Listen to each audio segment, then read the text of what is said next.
Until today, the largest sports crowd in Tennessee was Neyland Stadium in Knoxville. Well over 100,000 gathering Saturday afternoons to watch the Vols, the University of Tennessee football team. Well, today, a sellout crowd of 118,000 race fans take attendance honors for the Volunteer State. They've come for Winston Cup stock car action at Bristol Motor Speedway. We're going to tell you all about it today on NASCAR Today.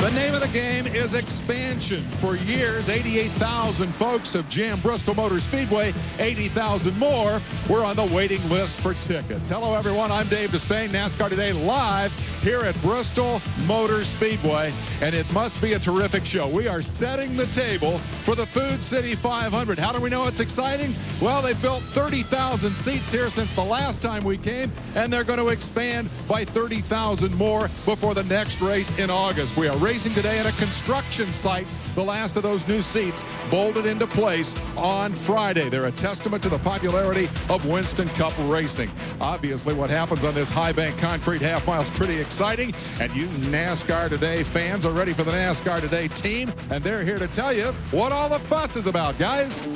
Yesterday, the fuss was about the rain, but we got the bush racing. Today, it's cold, but we're going to get this Winston Cup racing. The real forecast, though, is for a tornado, because we've got the world's greatest drivers on the world's fastest half mile. These fans have a great seat, but you've got a better one. The only thing is, you don't get to take home any sheet metal, but some teams won't either. Well, folks, that Winston Cup whirlwind will come rushing through turns 3 and 4 here at Bristol in just 30 minutes. This place is 36 degrees of banking. At Daytona and Talladega, only 33 degrees. So this is the fastest racetrack and one of the smallest. 125 miles an hour. They get around here in less than 16 seconds. And today they'll start 43 cars, the most since 1962. And some good cars, really good cars in the back. Can they get to the front? I don't know, but it'll be exciting watching. Well, this is what it's really all about at Bristol. It's about the fans. And I tell you what, a lot of those people are Darrell Waltrip fans, and they're having a nostalgic day here. Take a look at the paint job on DW's machine. Remember the early 80s? The paint was red and white. The sponsor was Budweiser. The owner was Junior Johnson, and the numbers are phenomenal. He won 7 races in a row. At this joint, he has 12 in his career, and today, in his final full season of competition, he's the Grand Marshal, and man, they've given you everything, including your own grandstand. What do you think about the growth of this place? Well, this is incredible. I mean, this is definitely the Super Bowl of short track racing, and it's the epitome of what I think NASCAR racing is all about. This place alone, I think it shows the growth of our sport, the popularity of our sport, and what can be done if you just put your mind to it and a little hard work. Let's talk real quick about your final official responsibility. Gentlemen, start your engines. The bad news, all the gentlemen are going to start their engines in front of you. Can you pass some of them today? Well, I don't know. We're kind of handicapped ourselves. You know, we're on the back straightaway. We're starting dead last. That's not all bad, but the Parts America car's running good, but I don't know if it's running good enough to pass everybody or not. Go win another one just for old time's sake. Wouldn't that be wonderful? All right, man. Good luck to you, Darrell Waltrip. He is the Grand Marshal for today. Got a nice retrospective on Darrell's career in the big show at 1 o'clock. It's short track season on ESPN. Let's look ahead to next week. Not too early to talk about Martinsville. Kick it off on Friday on the Deuce. Qualifying 3 p.m. Saturday. Featherlight Modifieds. Love those cars. 2 o'clock on the Deuce. Happy hour 5:30 for the Winston Cup cars. Sunday, NASCAR Today, 12:30. And the Goodies Headache Powder, 500 at 1 o'clock. That's all next weekend. We'll be back with a whole lot more from Bristol. We're in Thunder Valley. The Food City 500 is coming up on ESPN. Stay with us. Take a look at Bristol Motor Speedway from high overhead. You can see why we've kind of nicknamed it here the Rose Bowl of racetracks. Take a look at your Winston Cup point leader getting ready to get into the pickup truck and be introduced to 118,000 fans. The forecast for today, chilly and breezy and bumpy. Yeah, indeed. Lots of bumping at Bristol. That is a passing approach at this racetrack. We talk a lot about the history of the place, the growth of the sport. Ultimately, it comes down to the action on the racetrack, the highest bank circuit we go to. I want to get Bill Weber in here to tell me more about what Bristol is all about. The Bristol Motor Speedway serves as a stirring reminder of what racing is and why we love it. Short tracks, high speeds, quick tempers. Bristol's past is speckled with tragic and magic memories. first-time winners emerging from the shadows of night. The final checkered flag for a fallen champion on a dim and damp April day. There's a razor-sharp line between showing your stuff and tearing up your stuff. And while that edge is sometimes hard to find, unfortunately, sometimes it finds you. It's a 500-lap slugfest. Who you hit, what you hit, and how hard you hit are often more critical than when you hit and where. And while traffic on the track resembles a high-speed rush hour without rules, full-field pit stops make finding a spot at the mall look pretty easy. Bristol isn't just part of NASCAR's past. It's a piece of the foundation. Getting a ticket here is just as tough as trying to pass. Actually, it's probably tougher. By the light of day or the lights of night, man and machine test this place twice a year, and Bristol's brutal appetite does not discriminate. It can devour any car, but it can also renew your faith in miracles. Sometimes the track will tease you with a lap or two, then take away your edge and your car. Sometimes you could survive the entire evening and even win before the track takes revenge. Bristol is stock car racing in a supercharged blender, a blur of colors, a fast and furious test of skill, a day of disappointment or a day of destiny. There are no bad racers at Bristol, just racers with bad days.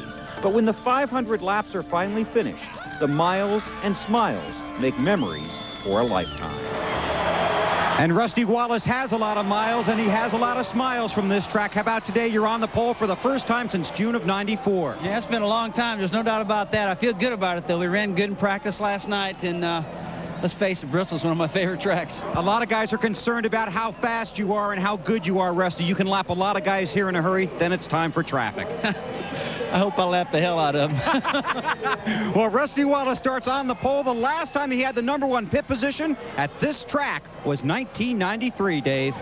Let's take a look at your starting lineup. It's Wallace and Marlin in the front row. In the second row, Musgrave and Wallace both looking up of late. Jeff Gordon goes for his third straight Bristol win today. Dale Jarrett, the point leaders, never won a short track. Hut Strickland loves this place. Steve Grissom on a roller coaster had a good qualifying run here. And, of course, Jeff Burton won his first Winston Cup race last weekend in Texas. So that's the way they're going to line up. Let's take a look at the schedule for the rest of the day. It's pretty easy to follow. 1 o'clock today. Up next, immediately following NASCAR today, it is Punch the Anchor. How about that? Along with Jarrett and Parsons in the booth to bring you all of the action of the Food City 500. We're NASCAR today with the pre-race show. We're going to take a break and come back with more. A lot of drivers to talk to before they throw the green at Bristol.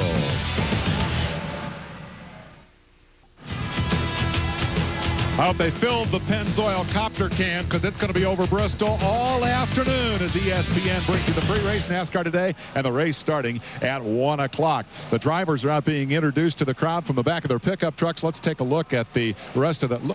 Are they cheering for that guy or are they booing for that guy? I can never tell about that. Let's take a look at the rest of the starting lineup here as we go from 16th on back.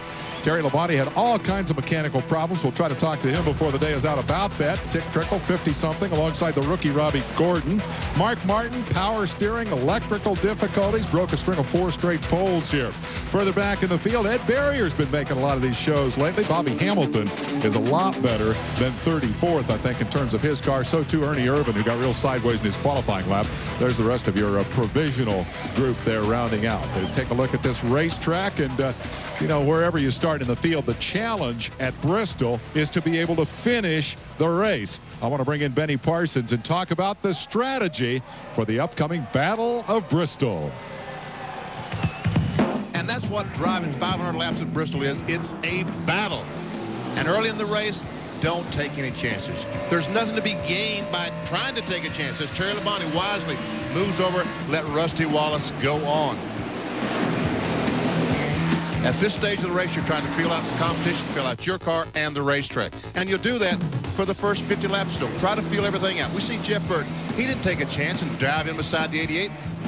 And the 88 does not stick the nose in. Take a chance. Ride. Feel everything out. Feel the competition, because at the end, a lot of these drivers will not be there. And pit stops. The crew has to be up to the challenge, because you can lose valuable positions while you're spending time in the pits. Earnhardt changes 4 tires. They've got to do it in 18 to 20 seconds, because their competition are going to make those pit stops at that range. Anything slower than that, you will lose positions on the racetrack. halfway of the race. Hey, you still got a long ways to go. Don't lose that concentration. There was the good concentration by Michael Waltrip and Jeff Gordon as they make contact, but both cars continue on with no problem. Now the last 100 laps. Now's the time to go. And hopefully you can catch your competition in traffic, just as Jeff Gordon catches Rusty Wallace. He drives up on the inside, goes by Rusty Wallace to take the position away and go on and win the race. That's how you get around Bristol. That's how you win the war, by winning small battles along the way. All right, Benny, I got it. I got the how, and I know I'll never get you to tell me who because you won't predict winners. But how about the field that there are 43 who's out there today? This is going to be a very crowded racetrack. It is, Dave, and the word patience, I think we can just throw that out because these guys can't be patient today. If they are, they're going to be lapped early on by Rusty Wallace because we know he is going to set a blistering pace. So you got to try to get by, try to pass. If you can get up to 30th or so, then Rusty lapping those 14 cars, there will be a caution flag, and then you can catch up again. What about all the slow stuff that's going to be out there wobbling around by the time this thing's over with? And that's going to be another problem. There's going to be wrecks here. They're going to fix the cars. They're going to get back on the racetrack.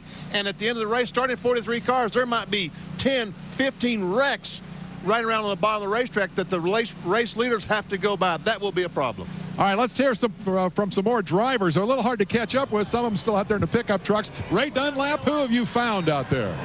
Well, Dave, I'm riding out here with Jeff Gordon and Kenny Wallace, and we're going about, 25, maybe 30 miles an hour. That's about fast enough around here, isn't it, Jeff? That's as fast as I want to go without a windshield in front of me. I know that. It's pretty cold out here, and tells you just how loyal these race fans are. What are you going to do with this guy beside you here?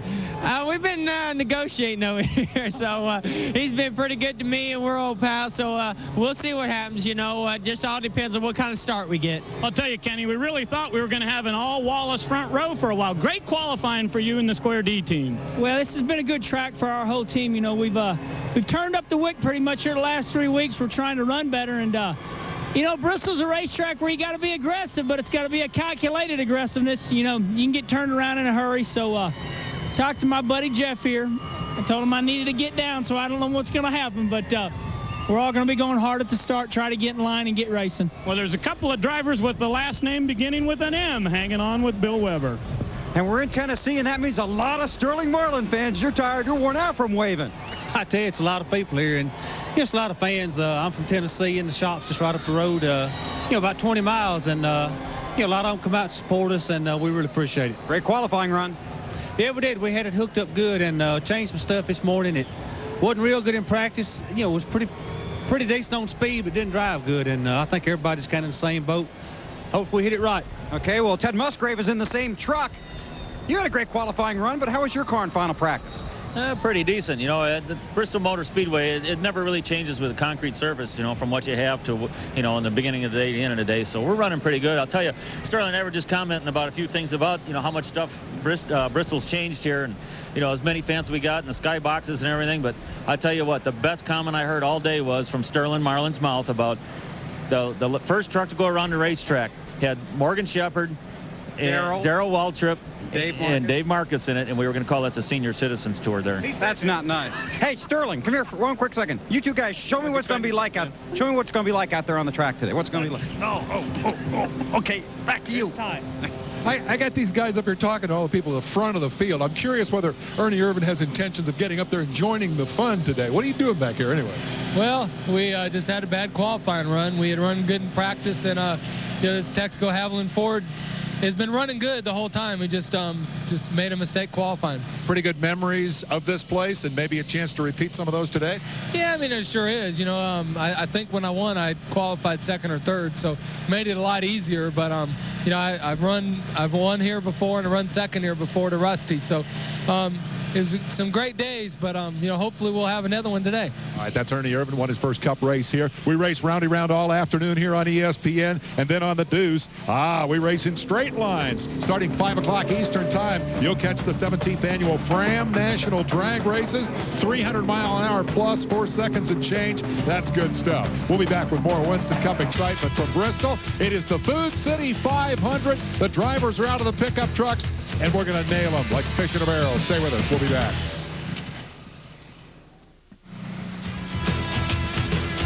We're back at Bristol. It's exciting on the racetrack once the race starts. In this case, it appears to be a little exciting for the defending Winston Cup champion. You're going to be looking at an empty stall here on the grid. Terry Labonte didn't qualify very well, had brake trouble all week, and then had to change an engine this morning. Car's not here yet. I assume he'll make it. Other news, looky here, 500 starts for Bill Elliott here at Bristol, and he likes this joint. Remember all the talk back years ago? Hey, he's a great super speedway driver, but he can't drive the short tracks. And then he came here to Bristol and won on the short track. More good memories for Elliott. What about this weekend, man? You gonna do any good? Well, I think we got a good race car. You know, the thing about it is there's so many good race cars anymore, and the way competition is today, it's just hard. If you get a little bit of problem, it's hard to catch up. But we're going to give this McDonald's Ford one heck of a run. Don't hit anything, okay?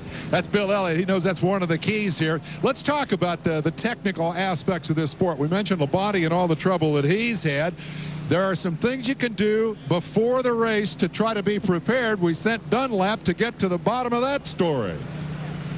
Folks, here at Bristol, there are 36 degrees of banking in the turn, and that is a very difficult challenge for the crew chief setting up a Winston Cup car. Take a look on the underside here. This is the front cross member. Right here is the bell housing, and all the way back through here, the exhaust pipe. These are the three lowest points on a Winston Cup race car, and they tend to drag here at Bristol. You see that very evidently in the night race here. This weekend, the drivers have got to come up with a setup on these chassis that will have the car so it doesn't bottom out too often. That'll be a real handful for them. But the big question is, how low can you go? The cars will be between 1/4 and 3/8 of an inch higher than a normal setup, and that goes against everything they taught you back in racing school. Keep the weight low and to the left, but that's very difficult to do here at Bristol because of the intense G-forces applied to these cars on the high banks. So with that incredible amount of G-force, the race cars will actually tend to roll over to the right side. That's why you see in the setup here, they have a great deal of clearance between the tire and the fender. This weekend at Bristol, the key word will be ride height. All right, thanks, Dunlop. You got a little spot of grease on your face there, buddy. Nice piece of work. I want to hear from the man who leads in the Winston Cup points but has not been able in his career to win a short track race. Let's go to Bill Weber.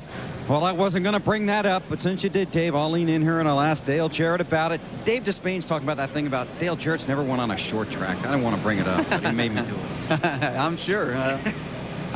We'd like to end that today. So okay, that's a good idea. Yeah, you wouldn't have anything to talk about, though, when we go to Martinsville next. We'll think of something else. I'm sure. What's going to happen out there? It's going to be a tough race. We're going to chase that 2-car most of the day. He looks awful strong. Some other cars that are pretty good, but, hopefully we can be there towards the end. Just got to stay out of trouble. Tight racetrack and a lot of race cars. I think you were 3rd in Winston Cup points on short tracks last year, so all the news isn't bad. No, we just haven't won. We've run well. We just, one track in particular, Martinsville, where we're going next week, didn't do us any good last year, but the others were pretty kind to us. So, we got to stay out of trouble here today and be able to race them that last 100 laps. Good luck. Thanks. Ray. Well, Bill, Bob Jenkins is not the only guy sitting at home this weekend. Ricky Craven, after that accident at Texas, will be sitting out again today. And Jack Sprague, the Hendrick truck driver, is behind the wheel. Jack, you've had a 5th place run in the truck here, but today it's a whole different deal. Well, it is, and we had a little bit of a problem Friday getting up to speed and getting me comfortable in this Budweiser Chevrolet. But, Ricky, you got a heck of a crew here. You got a heck of a team. And we were awful good in happy hour there. We were one of the fastest cars, and the car felt real well. And the biggest thing is starting way back here to just try to stay out of the wrecks. It's going to happen. It's going to wreck, and I just got to try to avoid that. And I feel like if we can avoid it, we've got a good enough car to finish really well. We'll have a lot of fun out there today. Dave Despain is standing by with his teammate, Terry Labonte. Under the hood of the Kellogg Chevrolet is a brand new motor, and around on all 4 corners are brand new brakes. You've changed just about everything on the car this weekend. You got all the parts where they belong? God, I hope so. I'll tell you what, we had a little trouble in the last practice there with the brake system, and it had an engine problem too, so we had to change all that today, and they just got finished with it, so hopefully everything's going to be okay. Real quick, what about your confidence level? Oh, it's good. We got a great team. He's not scared of anything. That's Labonte. He's the champion. He's got new pieces. He'll do well. We're going to take a break. We're in a hurry here. It's Winston Cup Racing coming up from Bristol, Food City 500. Stay tuned for more fun.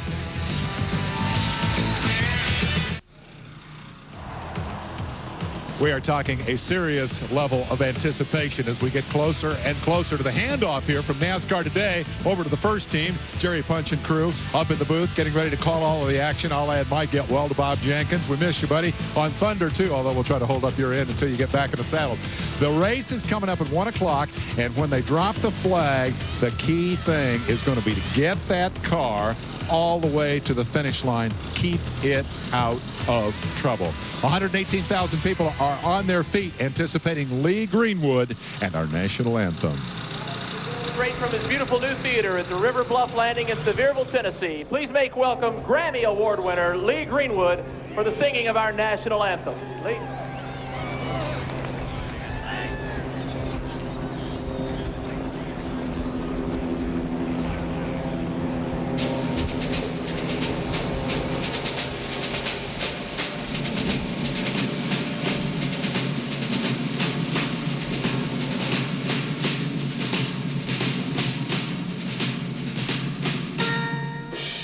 Oh, say, can you see by the dawn's early light what so proudly we hailed at the twilight's last gleaming, whose broad stripes and bright stars through the perilous fight, nor the ramparts we watched were so gallantly streaming, and the rocket's red glare, the bombs bursting in air, gave proof through the night that our flag was still there. Oh, say does that star-spangled banner yet wave o'er the land of the free and the home of the brave.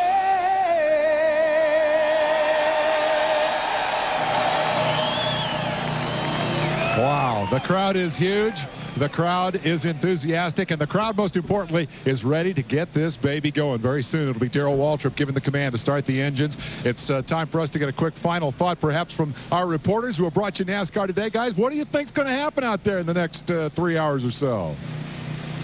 There are lots of keys to this race, but the biggest key is this one: how fast and how good Rusty Wallace is. Nothing else may matter. He told me in that truck when we were going around the track, his car was a little tight in final practice. They made some changes, but he's still confident. If he's fast and he's good, the guys at the end of the field are going to get lapped. Rusty could have a big day, Ray.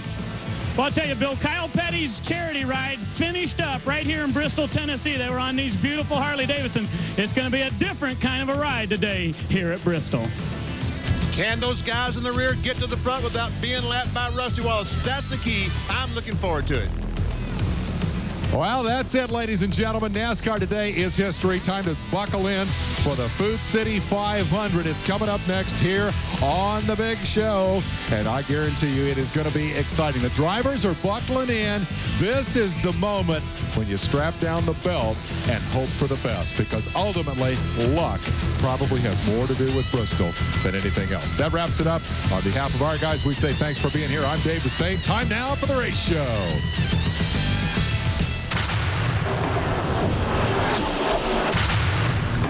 It's a stretch that makes even the most seasoned NASCAR drivers cringe. It began 3 weeks ago at Darlington, the granddaddy of all stock car facilities. As it has through 5 decades, once again it reminded everyone how it earned the name as the track too tough to tame. Last week, Winston Cup went west of Texas, where everything is big: the track, the crowd, the cash, even this first lap crash. Following that uncontrollable stampede at the start, this place quickly earned a reputation for putting patience to the ultimate test. Today, Bristol may be the meanest of them all. This high-bank concrete cage can mash both man and machine. Here, racing is more than just rubbing. It's beating, banging, and bumping, with an occasional kick thrown in to vent your frustration. Here, looks are an important laps are. First one to 500 wins, even if you need a little help moving your mangled machine to victory lane. After an incredible facelift, this ultra-modern Bristol Motor Speedway now resembles the Rose Bowl of racetracks. 118,000 seats, all sold out for today. The seats and the suites are new, but the track's the same, which still means for the drivers and crew, survival, the name of the game. Bristol Motor Speedway, a tough track, a tough ticket. To win, you must survive a true life test at the School of Hard Knocks. This is no entry-level class. Bristol will challenge your car and your self-control. The track has no friends. Even the best can only hope to survive. And at the end of 500 heart-stopping laps, what's left is a salvage yard of shredded sheet metal and shattered dreams.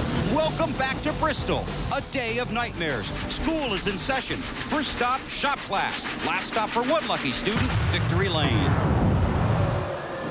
These are the tools that can get you to the front and keep you there at Bristol. Shocks, springs, track bar, sway bar, and this ratchet, which you'll see used to make wedge adjustments during today's race. One of the keys to success here at Bristol, having a driver with a cool head and a crew that has a true hard hat approach. Because this track will not only test the marriage between speed and skill, it will also test the size of your heart and the size of your hammer. So it's whether you bang, cut, saw, tape, or have to go to this hydraulic porta power, you must do whatever you can to get your car back out on the track and get those ultra important points. You know, this is a very fast, tough racetrack, and the term winning ugly could have been coined here, because when the day is done with all the beating and banging that goes on here, a lot of ugly cars have looked pretty good in Victory Lane.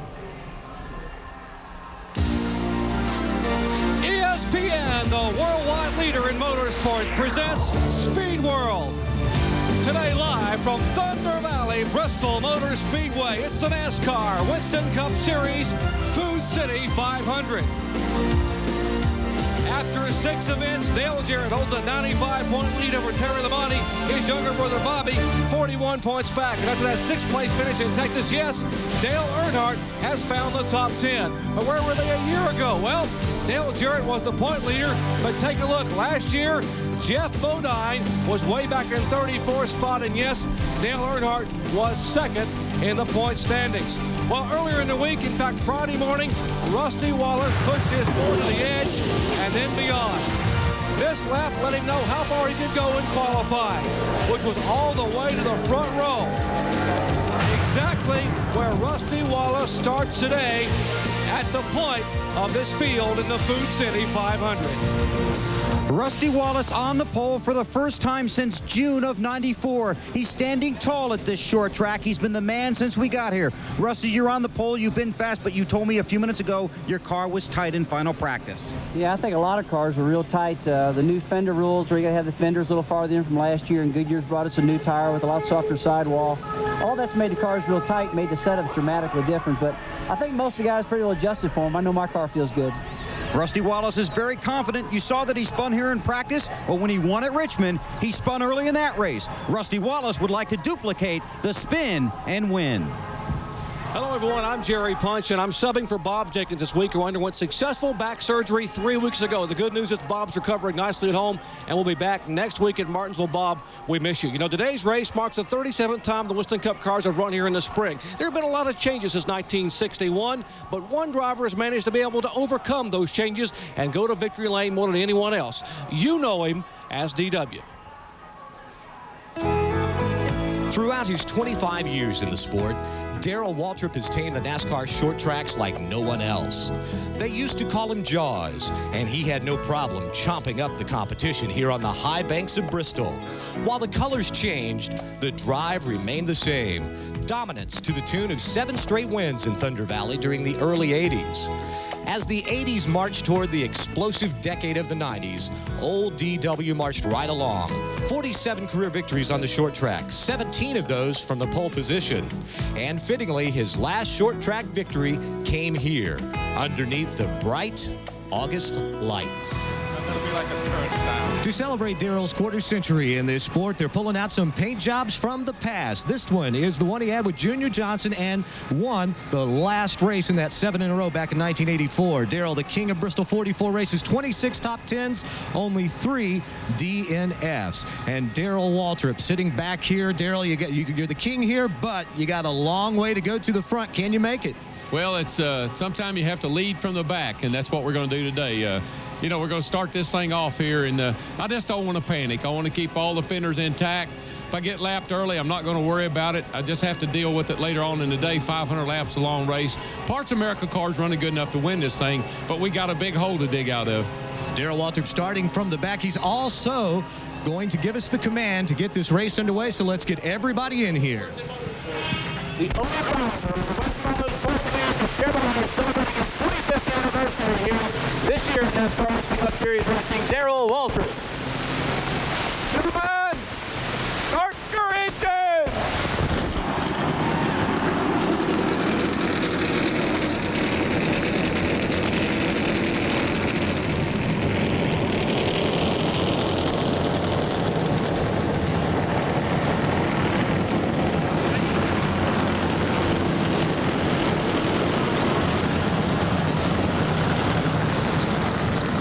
Certainly has a tough chore starting in the back of the pack. You know, we've talked about all the changes that have been made here at the Bristol Motor Speedway. There's a slight change on the racetrack. 4 feet wider, I should say, coming off of turn 2 and all the way down the backstretch. I don't know how much of a difference that's going to make, but there's a bigger problem than that. Oh, yeah, every little bit helps, but 43 cars today. Darrell Waltrip will start 43rd. And, folks, there's a lot of great cars back there. Ned, my question, can they get through the traffic before Rusty Wallace, who's blind and fast, laps them? Well, it'd be tough.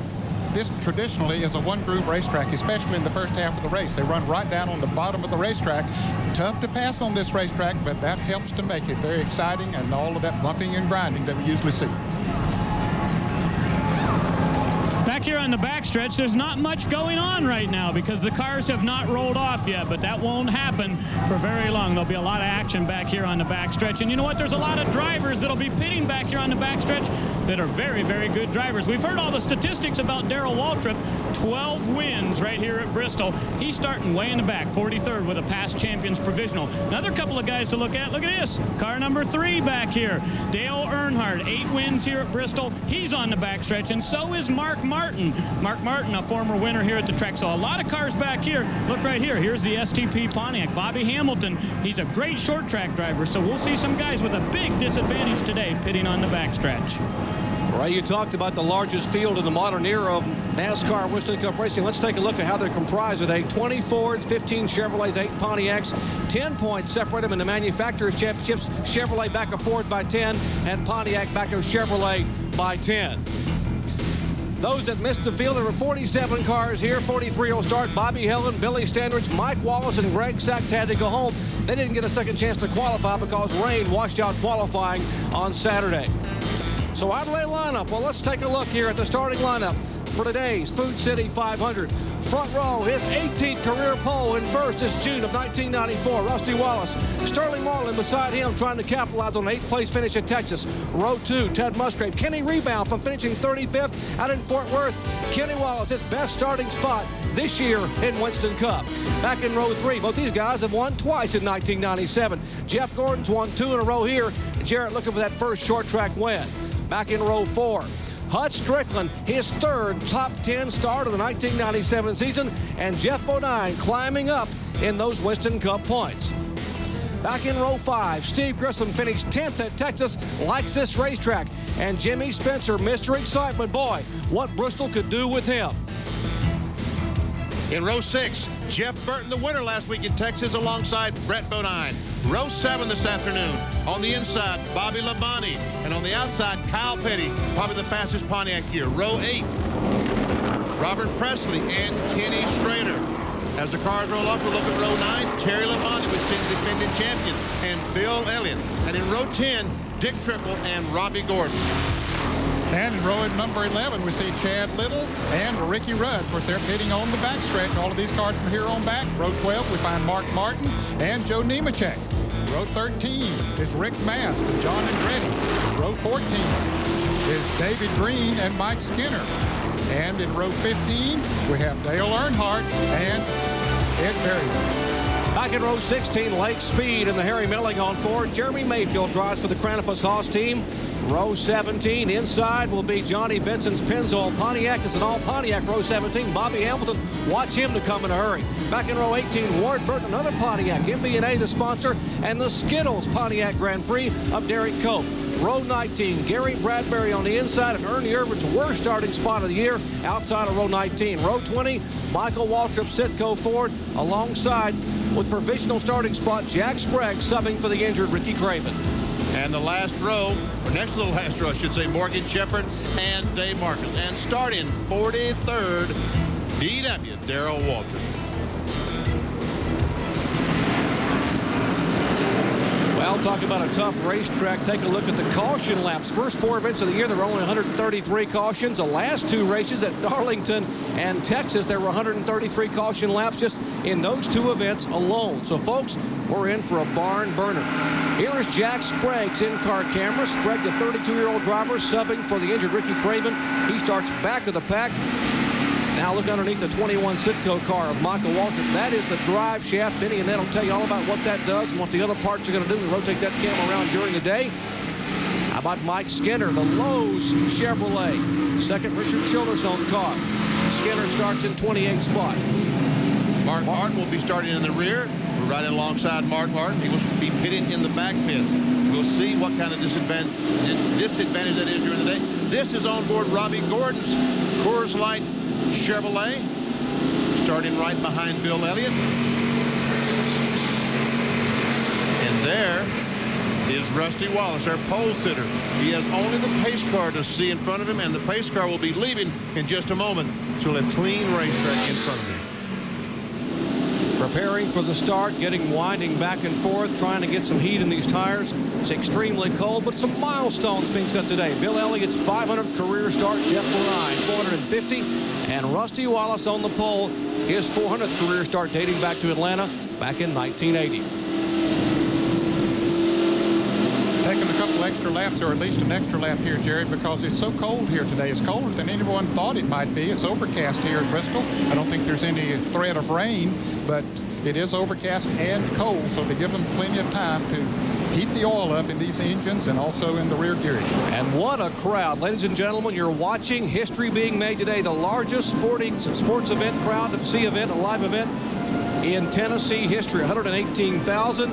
And some of those great shots from high above this Rose Bowl of racetracks come courtesy of the fine folks from Pennzoil, our Pennzoil copter cab, high above the half-mile Bristol Motor Speedway. They gave you a signal now, one more lap, and we'll be going green. Yes, the engine oil the cars use is 20W50. It's very thick. Also, the lubricant in the rear gearing is 140 weight. So you can imagine it is very, very thick. It takes some time to get that up to temperature. And this morning, it's supposed to be 55 degrees here and sunshine. Instead, it's overcast and maybe 40 degrees.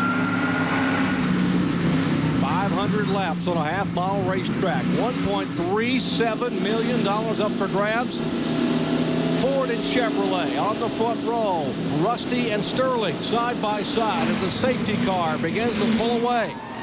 Crowds on their feet, 118,043 cars come to life out of turn 4 as the green flag waves at Thunder Valley.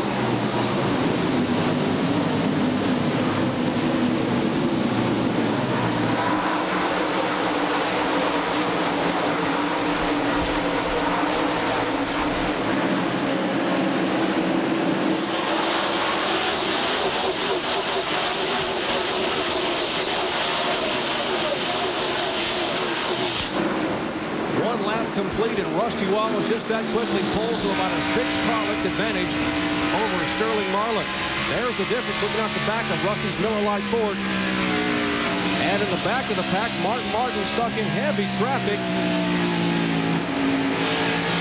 Running right behind Ricky Rudd in car number 10. Martin back in 23rd position. There's Ted Musgrave in 3rd spot.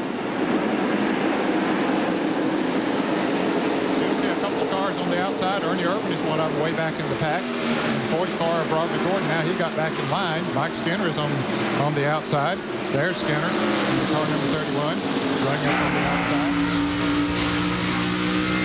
And look at those cars dance around as We're right along with Mike Skinner as he drives up on the outside, or tries to go on the outside of Lake Speed.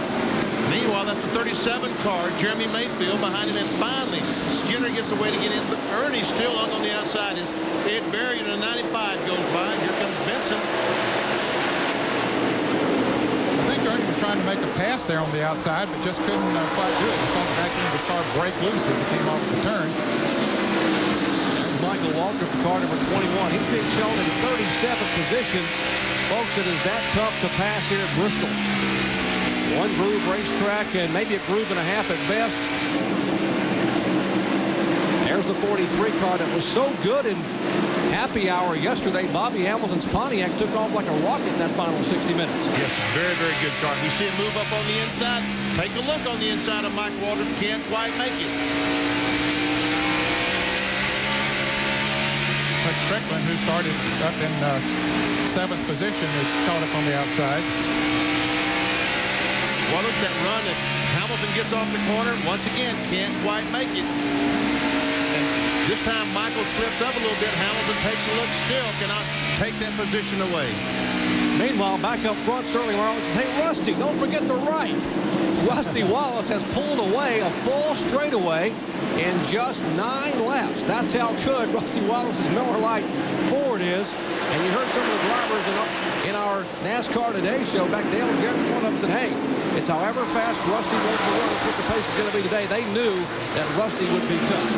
He was awfully good from the time they unloaded his car here on Friday morning, and hasn't let up a bit. And he watched that out there running by himself. He's not too far from lapping the first cars up there. Darrell Waltrip, his car currently running in 43rd position.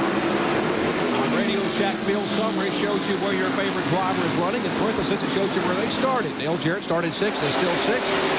Will not gain your spot. And here's trouble up in turn 3, turn 4.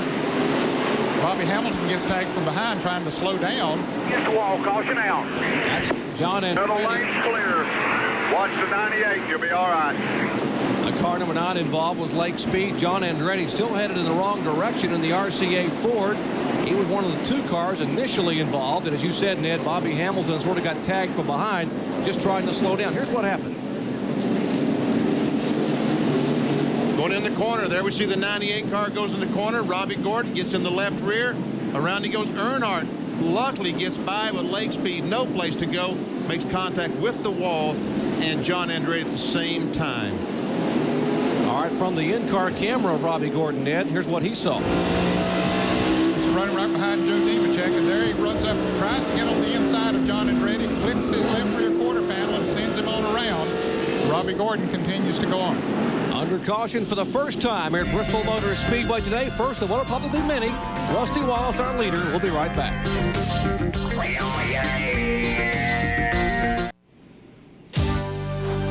Our Speed World coverage of the 37th running of the NASCAR Winston Cup Food City 500 from Thunder Valley here in Bristol Motor Speedway is being brought to you by Texaco Havoline Formula 3 Motor Oil.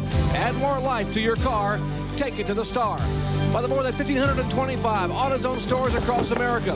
AutoZone, the best parts in auto parts. And by the legendary Firebird Trans Am from Pontiac. High above this Thunder Valley, 118,000 people. And the True Value man of the race is the winner of last week's Interstate Batteries 500. There he is, Jeff Burton. True Value, on behalf of Jeff, is donating $1,000 to his favorite charity, which is the South Boston Jaycees. The Jaycees are involved in so many organizations, including the Halifax County Dixie Youth Baseball League and the Patrick Henry Boys Plantation. Congratulations to Jeff Burton, our True Value man of the race. Let's go down the Ray. Well, Dr. Punch, Lake Speed continues to sit here on the pit road. He just cannot catch a break in Winston Cup racing this year. It appears the right front A-frame is broken on the Melling Ford. Upright for Lake Speed. Restart on lap 19 after 5 laps under the yellow. We'll see if possibly Sterling Marlin can keep Rusty from getting away this time.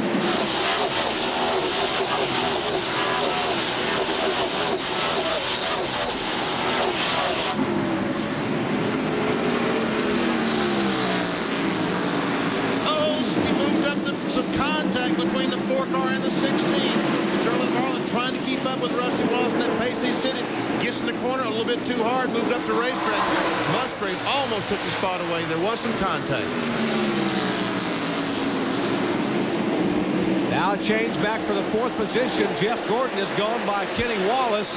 Made the move up in turn 3 to take the spot away. Gordon now 4th, Wallace 5th, and that's Dale Jarrett 6th with Jeff Bodine right behind him.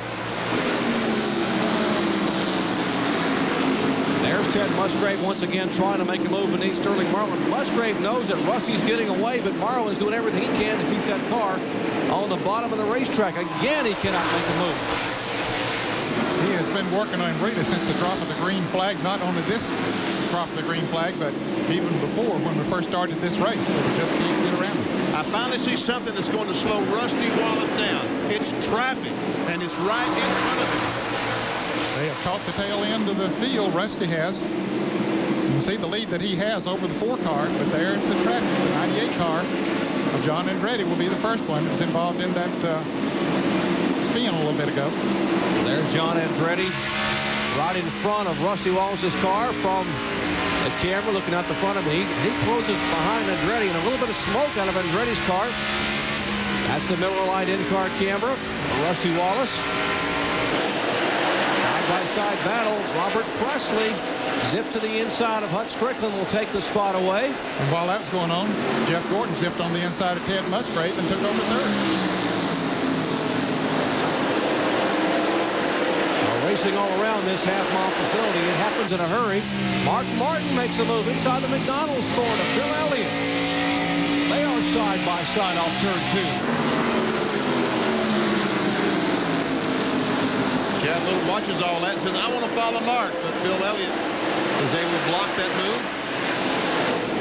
Boy, Ted Musgrave's car has, as we watch this action back here, Musgrave's car, he's lost several positions. Looked good there for a moment, and then all of a sudden he's not so good.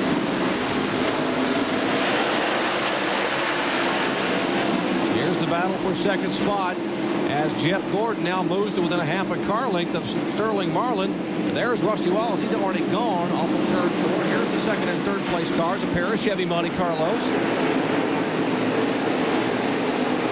We are told Ted Musgrave reporting that his car is very loose, so that would explain it why he's dropping back and losing some spots.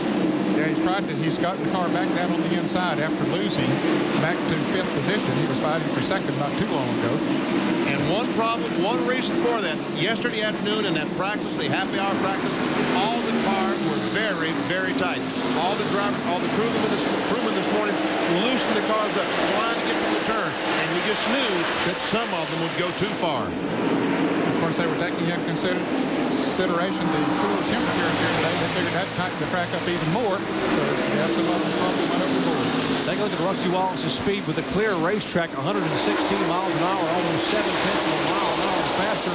And now with traffic, you see that he's back down to one of the other ones with the 24 car. That's Jeff Gordon. Now you know why he's coming in a hurry. Look at his speed last time by.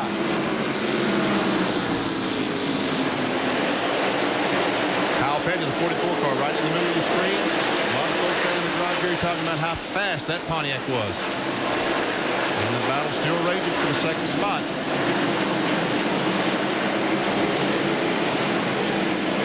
Jeff Gordon having won the last 2 Food City 500s in a row back in 95, 96. There's Rusty Wallace, only the 2nd race in 1997, and he has led. The other one, well, he won it at Richmond, Virginia. That's Gary Bradbury. As we see him from the Miller Lite onboard camera. That's the Miller Lite in car. We're watching as he makes a move underneath Bradbury. Can't quite make the move.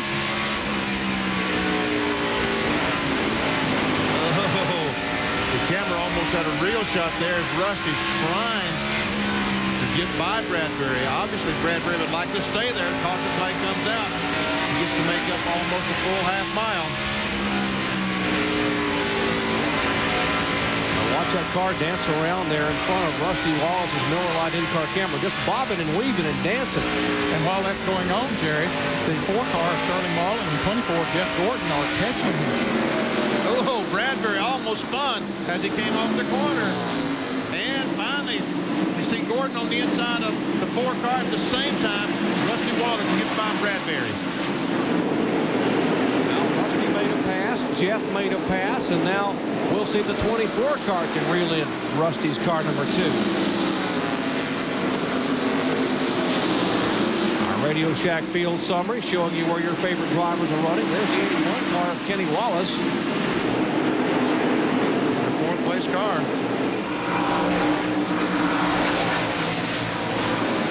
16 and 88 cars, the Prime Star Family Channel Ford of Musgrave, who reported a loose condition. He's right in front of Dale Jarrett. If you're wondering why Dale hasn't passed him, I would expect that Dale, being the point leader, is going to be a little careful. Well, he's going to be careful, but I think his car's loose also, Jerry. I've been watching he and Musgrave. They're running together, and both of them seems to be pretty loose. Ted might be a little bit looser than Dale, but they're both not exactly like they like to be right now.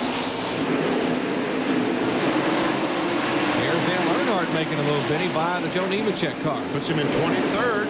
Started 29th, so he's gained 6 spots. All he wants to do right now is stay in front of Rusty Wallace, or the leader, whoever that may be. That's his job. Stay in front of the leader.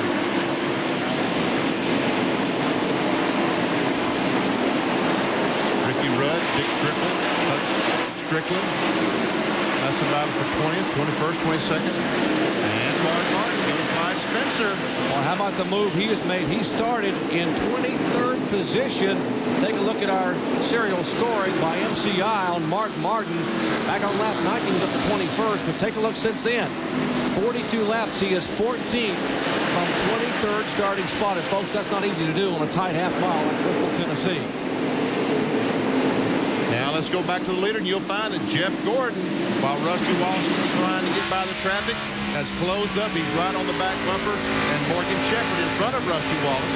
Morgan got very loose there coming off of turn 2. Rusty's going to get a run on going into turn 3, but can't quite make the pass then. Now Morgan goes high and allows Rusty to go by. That'll mean only 35 cars are now on the lead lap as... Oh, trouble here. Ricky Rudd has spun.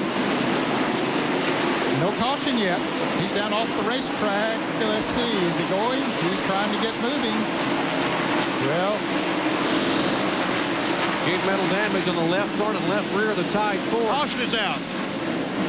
And now Doyle Ford does wave the yellow flag for the second time today. Let's see what happened to Ricky Rudd. On the inside of Chad Little. Chad Little in the green number 97. Rudd in the orange Dayglow number 10. And the back end just gets loose on him down there. And around he goes. Fortunately, Benny, he spins down the inside. Doesn't look like he hits anything. I don't think he did hit anything. He sit there hoping that NASCAR would throw the caution. Oh, we see the left front tire blow out. Just as he stopped, the left front tire blew. So that's why he sat there, Ned. He wanted to get in the pits and change those tires under the caution flag. And he did clip the left side of the wall with the left front and the left rear as he was coming to a halt there. So he has some sheet metal damage on the left front and the left rear as the car was sliding. But it could have been a whole lot worse for Ricky Rudd. Pit stops already, guys. Here they come down pit road. They want to make some adjustments on those cars, those that are not handling too well. 35 miles an hour, no faster, or you'll get a penalty. And let's go down to John Kernan. Terry Labonte, who had moved up into the top 10, comes in, gets a drink of water. A four-tire change is what we anticipate. His tire rolls away, one of the NASCAR officials. The right side's already on. Now they're coming around the left side. Let's go to Rusty Wallace and Bill Weber. No chassis adjustments for Rusty. 4 tires in Unical fuel. Same so far for Sterling Marlin. Directly behind them is Ted Musgrave. Right now, Jimmy Spencer beats everybody out. Then it's Rusty.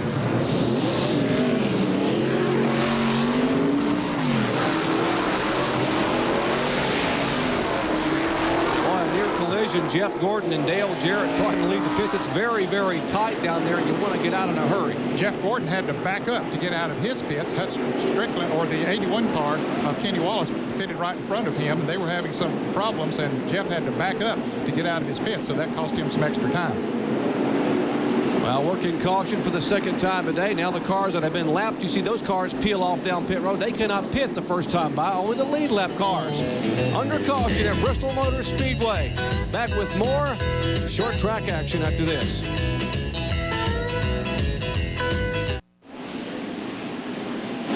Back at Bristol Motor Speedway, I want to remind you, Shop Talk coming up next. Team Hendrick, the last 2 Winston Cup champions, Gordon and Labonte. That's Shop Talk coming up at the conclusion of the Food City 500. We start lap 54, the caution lasting 5 laps. And Jimmy Spencer is out front. tires. Rusty Wallace is second. Spencer goes a little high coming off the turn. Joe Nemechek came out in third place. Dale Jarrett in fourth, and Sterling Marlin fifth. That's right, Ned. Spencer did change right side tires.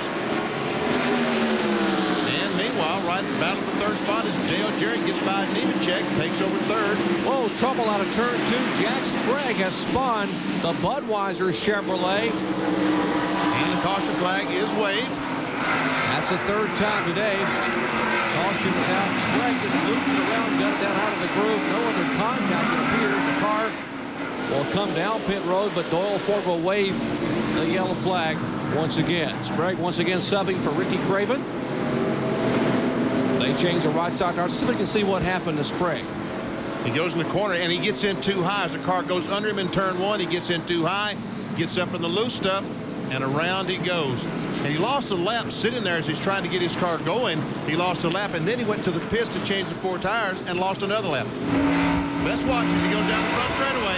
In turn 1, a car on the inside. So he goes up. Oh, some contact. Some contact between him and the 40 car.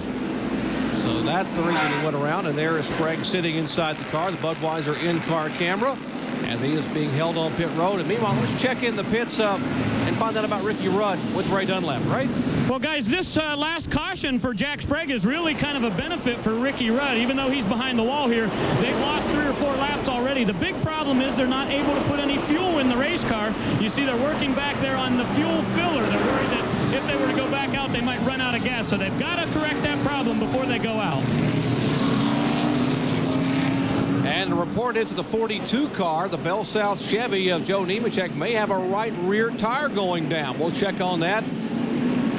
There's the right rear tire. And take a look at the attendance over the years as you look at that car. 1961, the very first race here, the Southeastern 500. 25,000 folks were here. Over the years, it has gotten bigger and bigger. But what a jump since 1996, 118,000 here today. Back with more after this.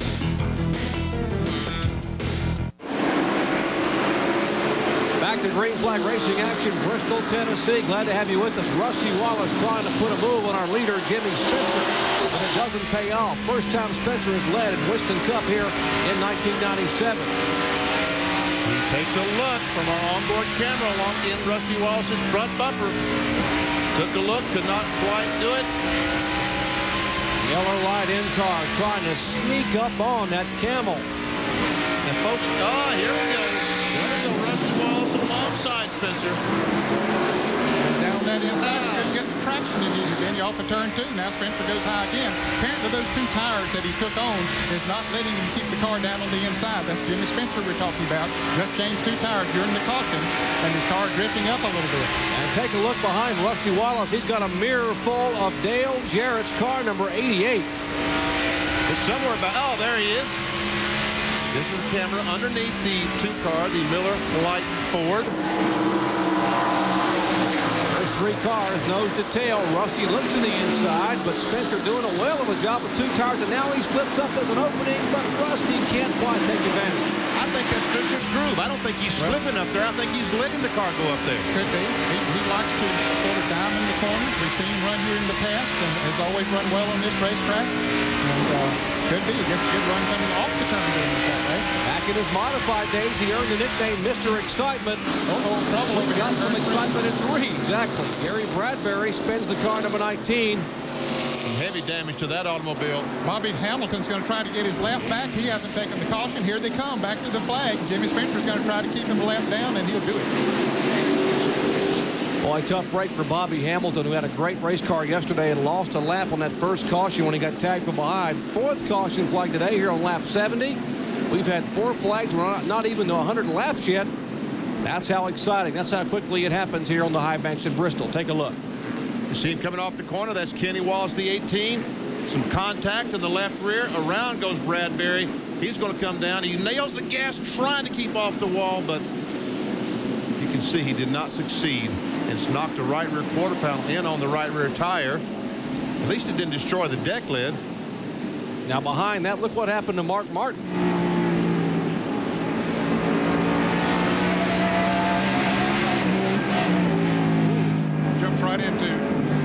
Burton there as they slowed down for that trouble up in front of them. And you can see the hood banged up on his car, and that just might destroy the air going into the radiator and or the brake ducts as well.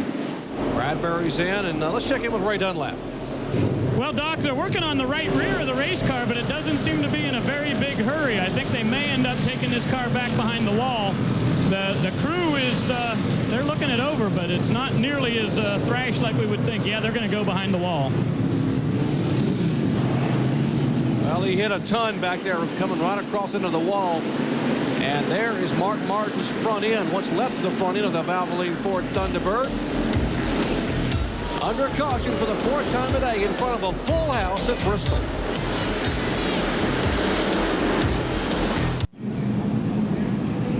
Back at Bristol, Tennessee, Bristol Motor Speedway. Now you can really drive on the information superhighway with NASCAR Online at www.nascar.com.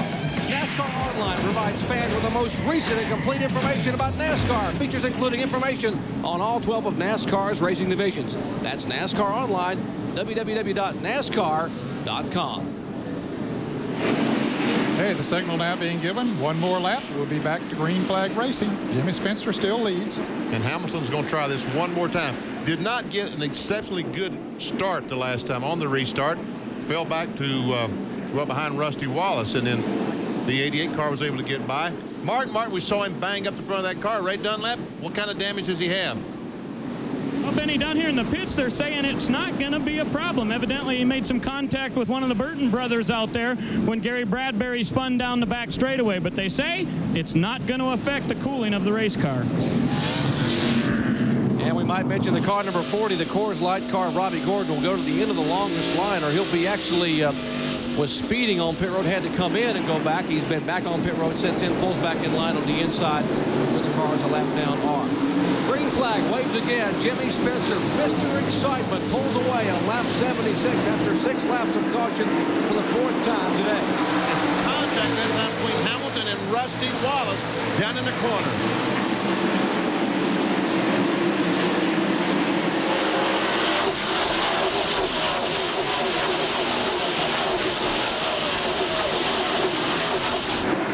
Might mention that Ricky Rudd is back out there. He is 18 laps down in the tied pool. Dale Jarrett, a little nudge, a little bump, typical Bristol. Hamilton trying to hang on, and Gordon just gets by. Hamilton slings the inside. Can everyone miss him? He keeps the car down out of the racing road, down on the asphalt, off the concrete, and somehow the field got by. How did Jeff Gordon miss him? I don't know. How did Hamilton not hit the wall? That's the question I'm asking. And once again, the caution flag waves. 5th caution, lap 79. I think we're on a record pace. I may not be right, but I think we're on a record pace. Here we are. Once again, we see the contact. It starts up in the corner. Hamilton goes up the racetrack to move out of Dale Jarrett's way. He gets a little bit too high when he nails the gas. Around he goes. He might have brushed the wall just a little bit, and they're going fast enough that the air flaps come up in the roof. And look at all these cars stay on the racetrack and miss Hamilton. Different angle again from our copter cam. Hamilton spins. Gordon goes, he wasn't as low as it looked like from up here right in front of us. He had about 2.5 feet. Here comes Ed Barrier by. And Hamilton keeps the car down off the asphalt. One more angle. A little bit of contact right there, and that gets Hamilton to wiggling, and he tried to steer the car out towards the wall. As Benny said, he got a little bit high there, mashed the gas, and around she came. Well, that may answer the question about whether our Winston Cup point leader will be aggressive today on the short tracks. Dale Jarrett said he wanted to get that first short track win. There's the roof flap still stuck up on the STP Pontiac. Well, we have a handful of cautions now. Count them, 5, and we haven't even run 80 laps yet at Bristol Motor Speedway. It's going to get even better when we come back. Beautiful shot of the Blue Ridge Mountains of eastern Tennessee, just adjacent to Bristol Motor Speedway. This gorgeous shot from high above, courtesy of the fine folks at Pennzoil and our Pennzoil copter cam. Boy, what a racetrack. The Rose Bowl of racetracks, 118,000 people crammed in here on a Sunday afternoon. Well, how about Sunday night baseball tonight, 8 p.m. Eastern time? The Astros and the Cardinals coming your way from Busch Stadium. Yeah, St. Louis, Missouri. 6 times these two teams have met this year. Houston has won 5. It's the Sunday Night Baseball Game of the Week tonight, 8 o'clock Eastern Time on ESPN.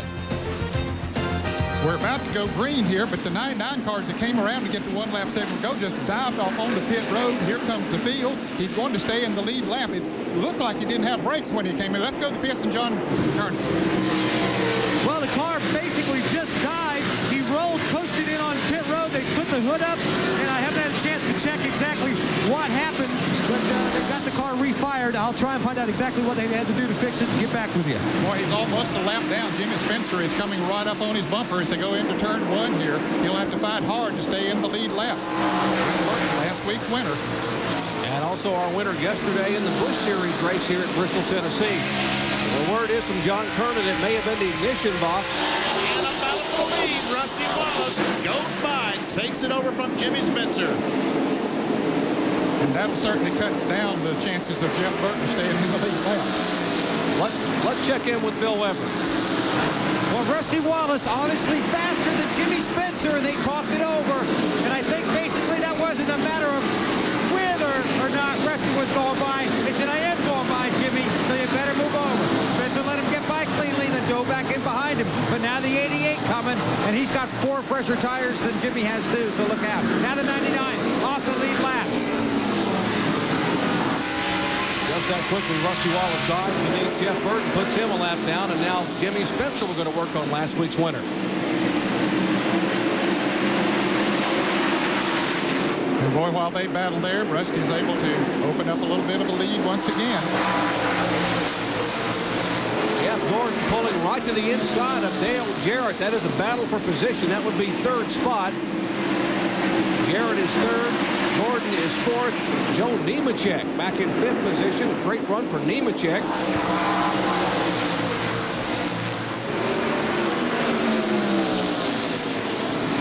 Spencer continues to go up, drift up in the middle of the racetrack. As we see a Radio Shack field summary.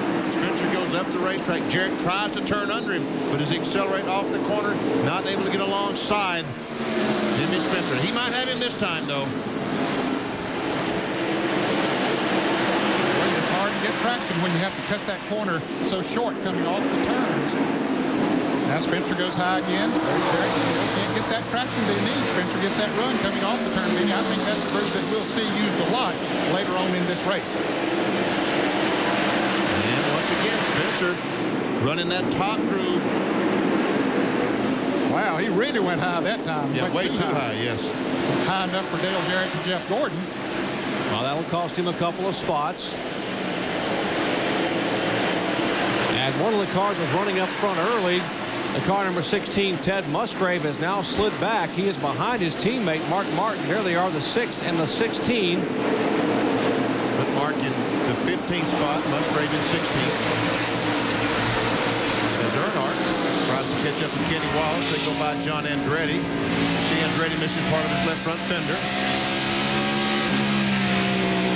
There's Earnhardt in front of him, the Pyrol Valvoline in-car camera for Mark Martin. That is 14. Oh, it's 10 right out front. Backspread make that. Robbie Gordon. We see his left front tire blow just as he comes to a stop. Now Jeff Burton's going to try to get his lap back from Rusty as they come off the turn 4, but he isn't. Rusty slows. Burton's wide open, but they just didn't have enough time. About a car length and a half, and Burton will stay a lap down. Well, Robbie Gordon tamed Atlanta in a hurry, putting that car on the pole, but this short track has been a little tougher. And he's been on and off pit road a number of times, working on the right front of that car. They came in, lost another lap a moment ago. They had the car jacked up, and Tony Glover was beneath the car after I had that little contact with a 25 car. Jack Sprague, that was back earlier, one of the cautions that we saw. Caution for the 6th time today, an even half dozen here at Bristol Motor Speedway, and we're still 4 laps shy of 100.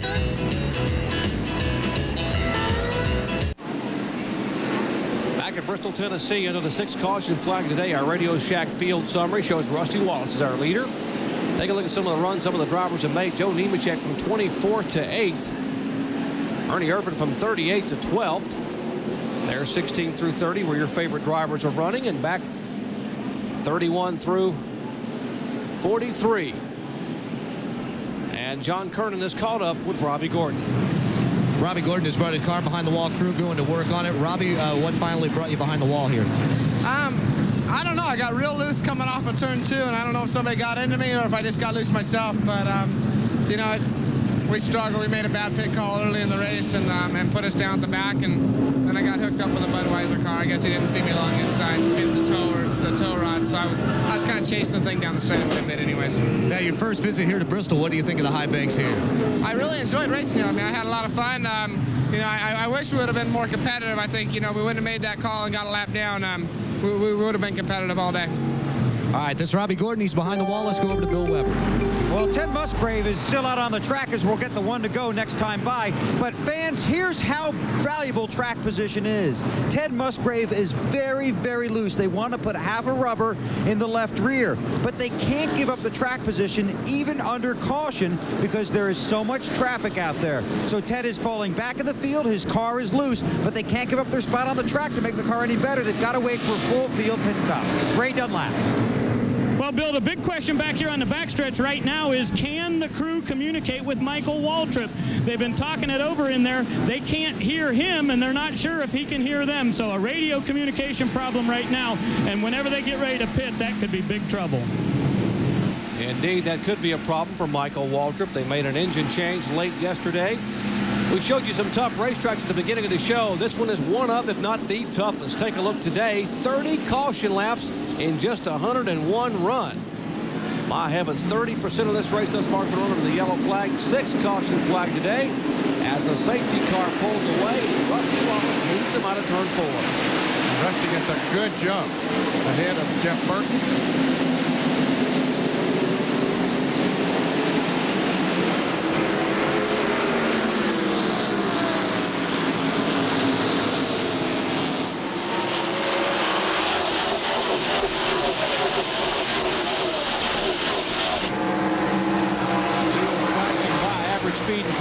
Over 123 miles an hour.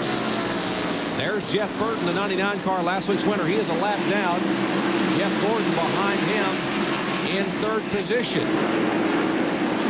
Jimmy Spencer still 4th. Kyle Petty now up to 5th.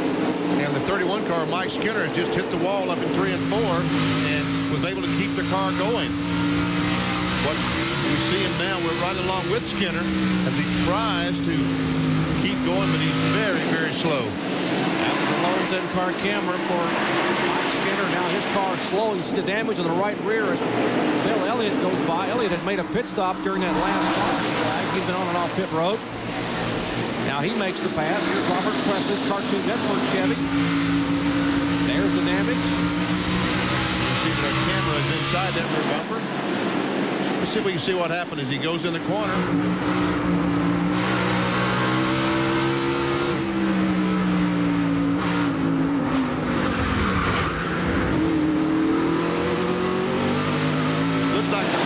Contact by the car behind him. I couldn't tell.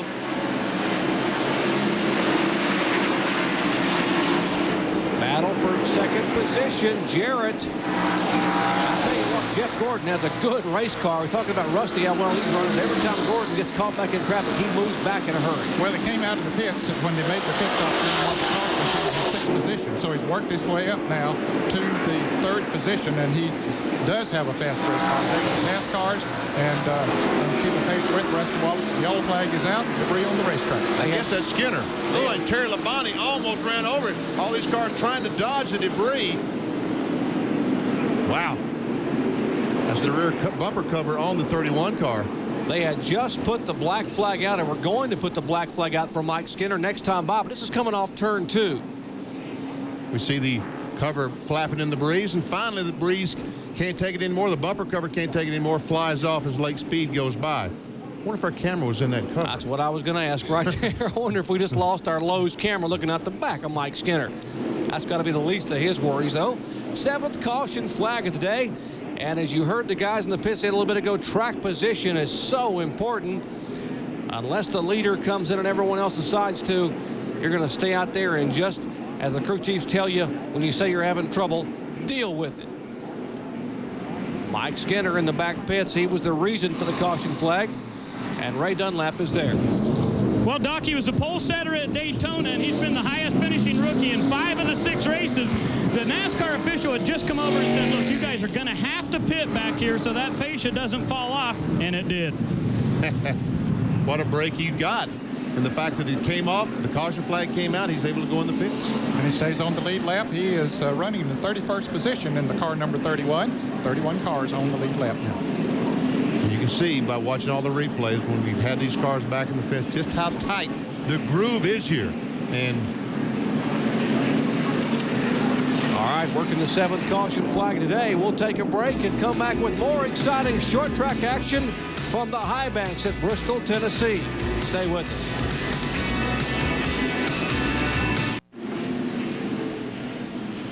Back high atop Bristol Motor Speedway in Bristol, Tennessee. These beautiful aerial shots of this Speed Palace, courtesy of the fine folks at Pennzoil and our Pennzoil Copter Cam. Well, what a gorgeous facility on somewhat of an overcast day. Rained off and on through the nights. The clouds moved away, and now the crowd of 118,000 have jammed in here for exciting short track action. And you see down in turn 1, the 2 buildings there, those buildings are going away, and all this. There you see the buildings I'm talking about in turn 1, that they're going away, and all this seating will go completely. Those are the 2 I'm talking about there. They're going away, and all this will continue around, all the way around the racetrack. Suites all the way down the front stretch. And I think we're even going to get an elevator getting up to our booth, because Ned and I are getting up at elderly age, and we're having trouble making it up here. That'd be nice. Well, they mentioned food was up here a little bit ago, and you made it in a hurry, BP, so I don't think you're getting too old. Yeah, more suites and more seats. If we come back here in August, they said they could be 130,000 seats here, folks. That's going to be remarkable. There's our booth. Wave to them, BP. Hi, folks. There we are. You see those steps? There's no elevator. You got to walk up, and as I said, I'm getting to the age that elevators are really, really nice. There's that great crowd on hand, and when we come back in August, that'll be all different. More seats up there. As you said, suites coming around, and they're doing something with the garage area. We'll tell you a little later on what their thoughts are about changing the infield, which I think will be fascinating for the competitors and the fans alike. Great crowd on hand as we work caution number 7 at Bristol. Back with more in a moment.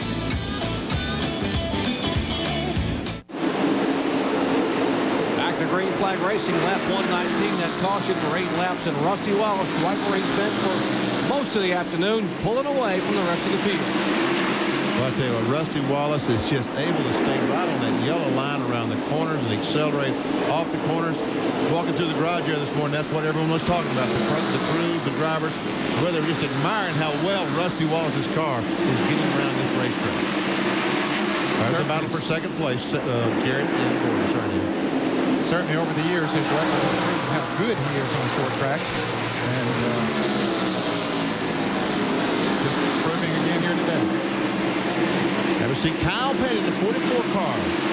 He's our 5th place car as he tries to close in on the back of Jimmy Spencer. Heard his name mentioned a couple times as a car that was really good, Kyle Petty. Well, how about it? What about Kyle Petty, John Kernan?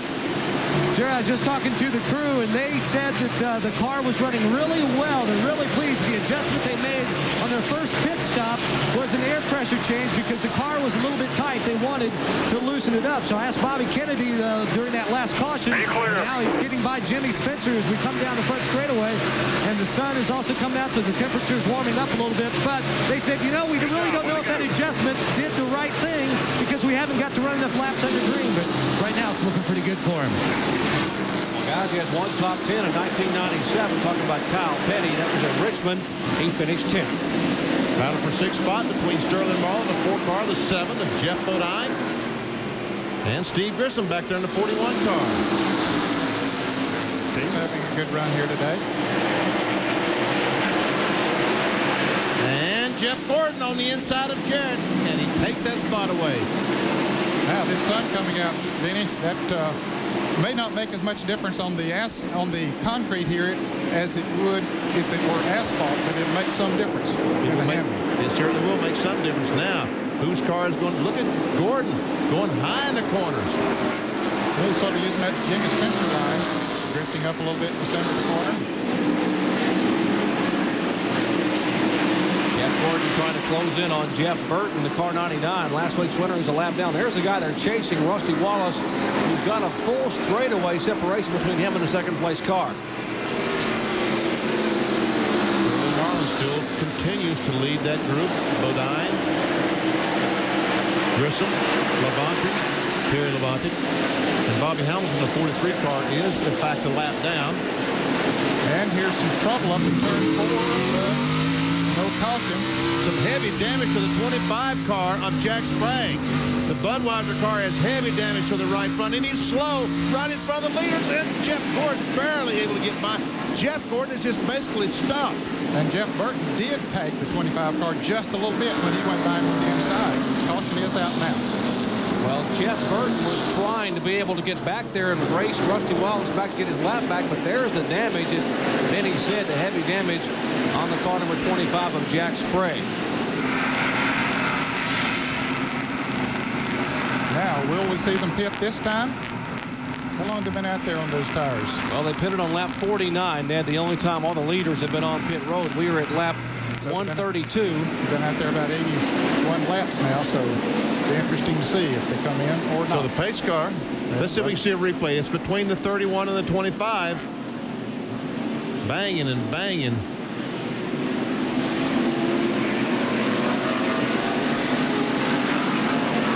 I don't guess they ever hit anything other than each other, but a lot of damage to these cars. Now watch him. Watch as the 9 car goes by. Here goes Rusty Wallace. Now here goes and he does, Ned, clip him as he goes by. And you haven't seen Jeff Gordon yet because he all but stopped. He had not gone by yet.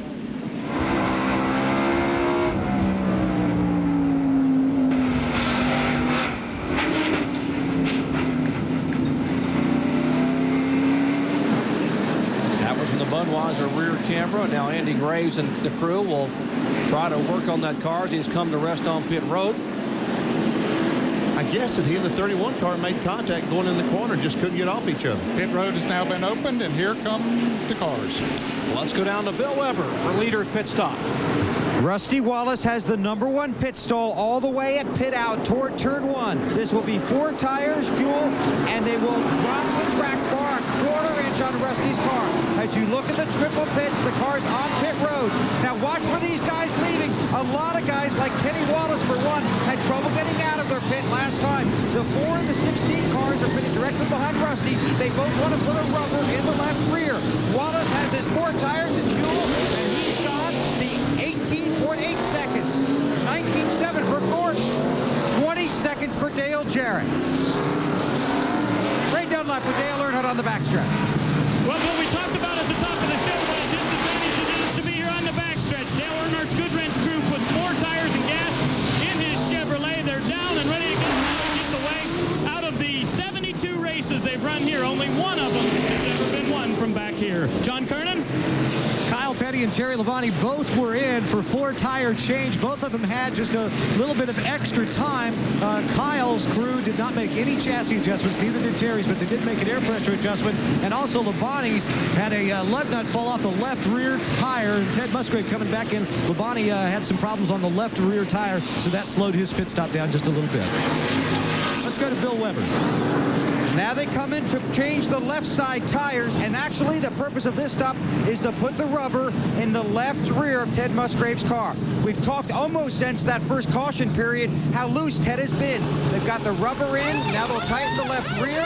They're going to push it away, and he returns to the track. They could not make that stop, obviously, under green, and it took them 2 stops to get it done here under caution.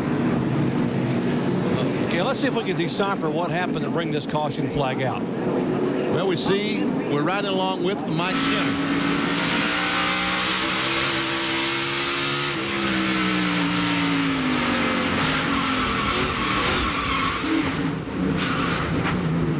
Looks like he might have gotten into the 75 car of Rick Mast.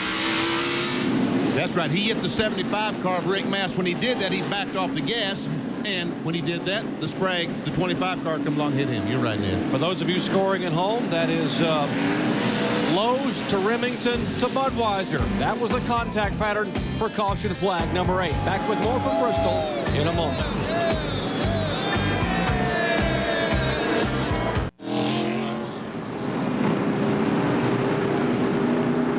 Bristol Motor Speedway working the 8th caution flag today. Well, one guy who pitted back on lap 99 found this caution flag to his liking because he is being shown as our leader. There he is, the McDonald's Ford driver for Bill Elliott. So he didn't stop this time. Hasn't been but about 36, 37 laps since he came into the pits. John Kernan? Lap 98 and 99, Elliott pitted twice. He got 2 tires each time. They've made some adjustments on the car, and right before this last caution came out, Bill told Mike Beam, he said, hey, this car is really hooked up. In fact, this morning when I was talking to Bill, he says, hey, I could have probably a day like I had back in 1988. He won in the spring race. Remember, he spun around and came back to win. Then he ran second, I believe, to Dale Earnhardt in the night race, and Bill said the car actually ran better in that night race in 1988, and he thinks that he might have a shot at winning today. But as we've seen, Rusty Wallace has been stout. They made a track bar adjustment. You see what Rusty is. I mean, I can't imagine he can be any faster than he already was.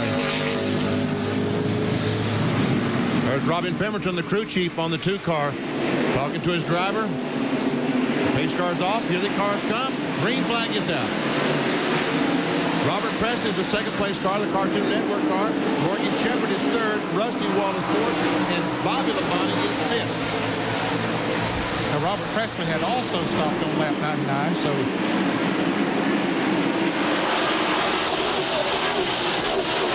and Hud Strickland, he's a lap down, stopped on one of the caution flags, trying to cure some kind of problem, lost a lap, trying to get it back. And Ed Barrier in the 95 tries to go by Presley on the outside. Meanwhile, Jeff Burton, the 99 car, trying to get to the front. Feels like this is his best chance to get up and get a lap back. There's the 99 car. Made an unscheduled pit stop. Came out in front of it. Here's Rusty Wallace. Car number 2 coming in a hurry. You see Rusty moving in on the 99. It just passed Morgan Shepherd. And Morgan Shepherd's another one of those drivers who started at the rear of the pack and was up there in this. It still is in the lead pack, but he didn't make a pit stop on this caution either. But Morgan had himself some good track position. Ooh, Brett Bodine goes on the clear. Steve Grissom. Here comes Kyle Petty. Boy, away, get down. That is 12th and 13th.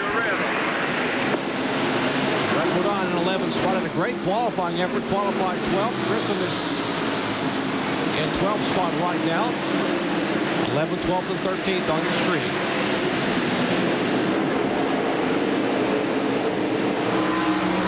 Behind this group.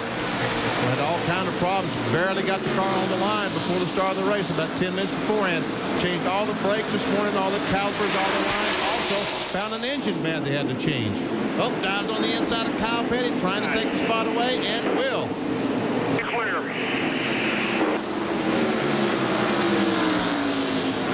Kyle quickly tries to get to the bottom of the racetrack because the 81 car, the Square D car, Kenny Wallace, has been very, very good all weekend.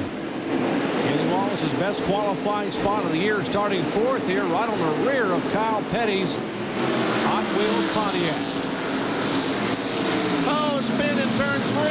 It's Dave Marcus. The 30 car. Benson goes around.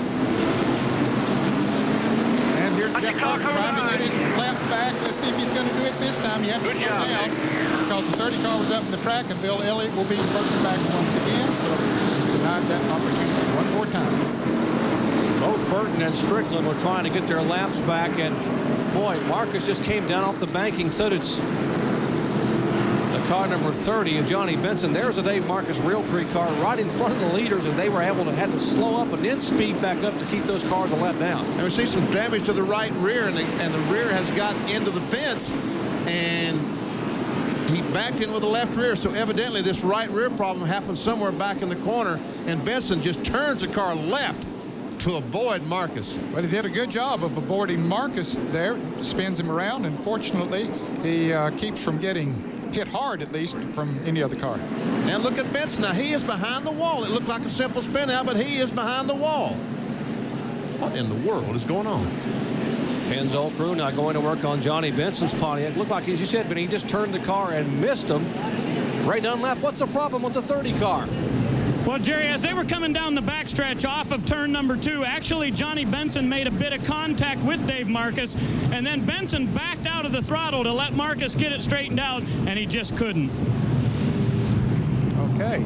So that's some damage to the left front is where he made contact with Marcus, I guess. And here's the car number 71, the Realtree Chevrolet, with some significant rear end damage. That's Dave Marcus. And that's the reason for caution number 9 at Bristol, Tennessee. We'll be right back.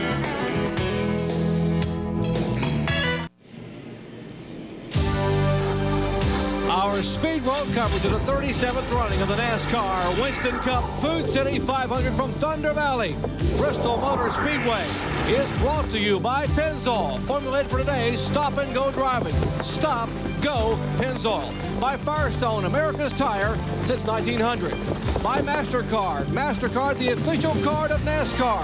And by Daytona USA, the ultimate motorsports attraction. Hey, all you drag racing enthusiasts, take a trackside seat to the NHRA Pennzoil Nationals coming up Sunday, April 27th, live all day on pay-per-view, $14.95. Call your cable operator or satellite provider to subscribe. NHRA Pennzoil Nationals coming up April 27th. And to update the Pennzoil Pontiac, let's check in once again with Ray Dunlap. Well, Jerry, it appears that all the sheet metal damage was on the right side of the race car. Benson got up into that outside wall, but it doesn't appear there was any suspension damage at all. There is a great deal of damage, however, to the Budweiser Chevrolet down here.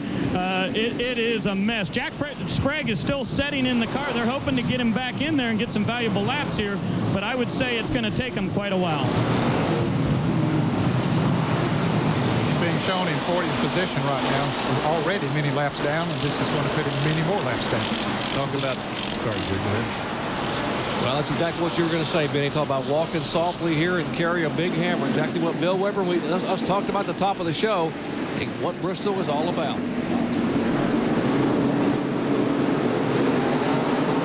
here we go. Once again, Bill Elliott leads him down to the green flag.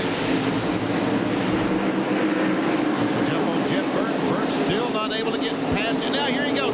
Great run for Burton. Still can't get the position on Bill Elliott. Now he's got position. Got him a run now going into the turn. He should get it. Got the inside groove. Now Burton is back in the lead lap. There's 29 cars now on the lead lap. Burton running in 29th position. Bobby Labonte, she's changed 2 tires at the last pit stop. Gets by Morgan Shepherd. Oh, Elliott goes high. Big scramble down in turn 2. The 99 car slowed abruptly. That was Jeff Burton right in front of Elliott and Presley. And now here comes Burton on the pit road. He just got his lap back in something. The car slowed abruptly down in turns 1 and 2. And we saw the damage to the rear of that car. Looked like most of it was the 8 car. And there's our leader, Robert Presley. How about that? He's had such a tough year this year, and it's good to see him out front. Robert qualified 15th, is our leader. Let's check in with Bill Weber. Well, these guys are disappointed. The hood is up, and the 8 car swings by on the outside, but he's got left side damage to the left rear and to the left front. The 29 cars also coming into the pits now, but they're under the hood, looking under the hood of Jeff Burton's car. Down to you, John, on the 29 pit. I think Robert Presley might have made some contact with Jeff Burton going down into turn number 1.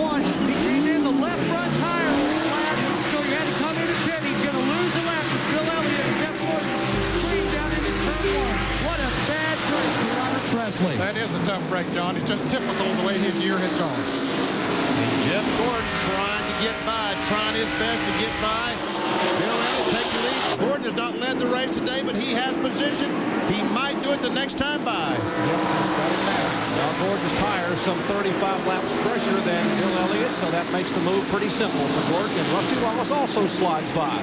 Elliott back in 3rd spot with Dale Jarrett in 4th. Now here's what happened in that incident a moment ago from Rusty Wallace's Miller Lite in car. This is the front stretch, down in the corner, and all of a sudden, Elliott almost gets sideways, and there's some contact between the 29 and the 8. Wow. And that's what cut the tire down on Robert Presley's car, that contact that was made. Yes, it was. And there we see the 8 car running the back of the 99. See the damage to the right front of the 8. And we saw the damage to the rear of the 99 car. And Rusty squeezes by on the inside. Ned Jarrett, you said all along that the 24th, we see the 88 car just moved into third spot. Dale Jarrett, you said all along that Jeff Gordon had a good race car. You'd like to see he and Rusty Wallace race? We're getting to see that now. He's out in front of Rusty. He got by Rusty in that little melee off of turn 2 over there. Let's go to the pits and John Kearney. He did not cut the tire down. Look at the valve stems. You're supposed to have one here. It's completely broken off. This one here pinched off. The air escapes. The tire goes flat. The inner liner goes flat. That's what happened with Robert Presley. Going down into turn number 1, he made some contact with his left front tire, the right rear bumper of Jeff Burton's, and that snapped off the valve stems, so he has a flat tire and had to come in and lost a lap, at least one lap in the pits. And as you said, just when things start going good for Robert Presley, they go bad. That's the kind of year he's had, the kind of luck he's had here in 1997. He's back in 31st position now, 1 lap down. Now, Rusty Wallace is going higher than I've seen him all day. He's been right on that yellow line as he's leading the race. Now he's drifting up the racetrack a little bit. Well, he might be sort of looking ahead at him at Jeff Gordon. Gordon has been using that line a little bit, and Rusty sees it's working for him. And so maybe he's going to try it, but now he gets back down on the inside.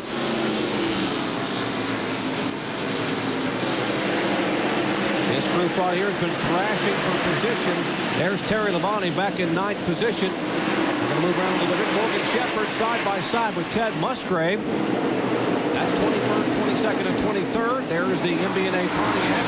Ward Burton going by, taking a spot away. And Morgan was up there in 3rd place when all the other leaders made the pit stop. He didn't make a pit stop, and that's beginning to show up on those tires.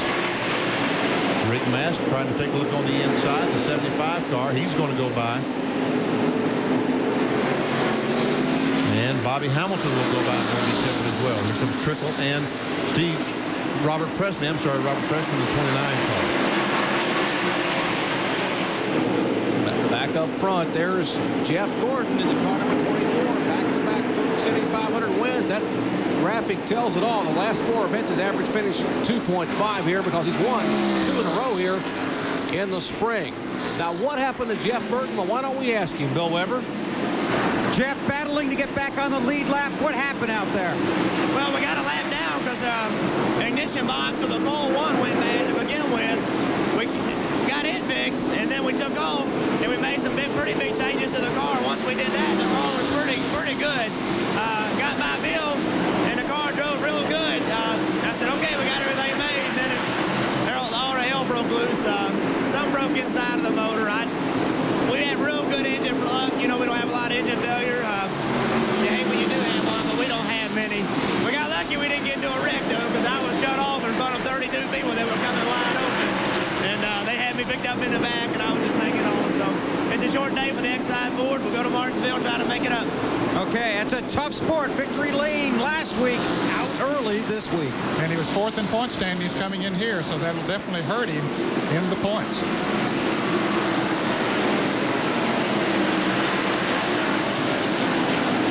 Dale Earnhardt closes in on the back of Kenny Wallace. He's currently in 15th spot. We're starting at 29th, wasn't it? Yep. Started 29th.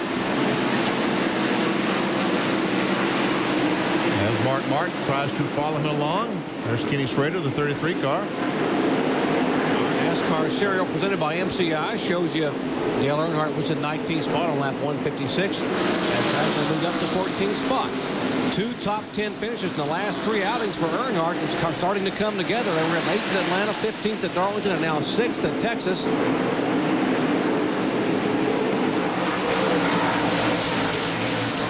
Mark Martin also gets by the 81 car, and does Kenny Schrader. Mark Martin running in the 16th position. He's the next one behind Earnhardt. The 95 car, Ed Barrier, is a lap down to Earnhardt. Martin. Barrier 28. And Grissom goes by Bobby Labonte. I think that 2-tire change on Bobby Labonte really hurt Benny. He's just not able to keep that car down on the inside. The interstate battery is Pontiac. And Ernie Irvin and Brett Bodine battling for position. How about Ernie Irvin started 38th back there, Benny, all the way up in 12th position, right behind the close call forward of Brett Bodine. There's Ernie's progression, 26 spots from the beginning. Earnhardt dives on the inside and some contact, and around goes Kyle Petty. And caution is out. Boy, Kyle did a great job to get that car. Come on. Without even more damage. That's Dennis Beaver telling him, come on. Yeah, that tires is looser. Kyle said that set of tires was looser. Like, hold up, get in here. You have 4 tires on it. You have to come back around. We're going to have to work on the back of it, okay? Advance it, feet down. There we see Earnhardt going in the corner. Kyle Petty comes down, some contact in the left rear. Kyle goes up, backs in the fence right there. Mark Martin and Earnhardt drives under him. How'd you like to be Mark Martin riding along with Mark Martin, man? Yeah, he didn't know where to go, but he did make the right move down on the inside. Drove on the apron of the racetrack. Maybe Mark found him a good groove down there. Here we see it again. Kyle comes down, Earnhardt down on the bottom part of the racetrack. They make contact and around Kyle goes. Kyle doesn't look like he hits the wall. You can see the dust flying from the cement wall, but maybe not too hard, so maybe it won't do too much damage to him. The car scrambling around as they come by. And he did stay on the lead lap. 2 tires, okay? As the 10-4, 10-4. on the right side of the Hot Wheels Pontiac. Well, the leaders are Jeff Gordon. Almost, he faked them. Jeff Gordon was headed down pit road, and Bill Elliott will come in because he had stopped on lap 99. And John Kernan had told you that Elliott had come in twice on laps 98 and 99 for 2 tire changes both times. Under caution for the 10th time. Back with more from Bristol in a moment.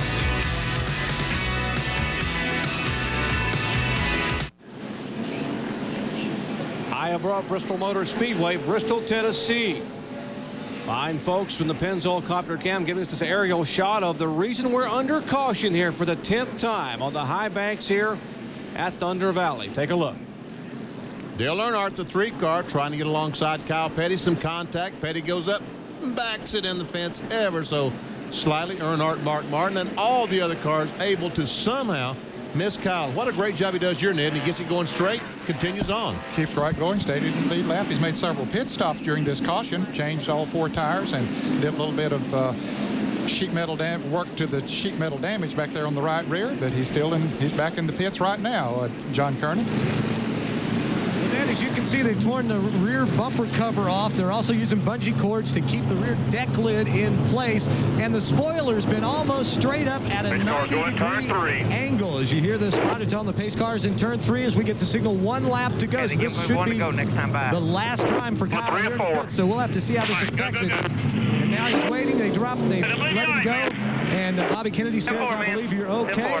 Kyle acknowledges that. He beats the pace car out, stays on the lead lap. But with that spoiler straight up and not very much of it into the wind, what kind of handling effect is that going to have, guys?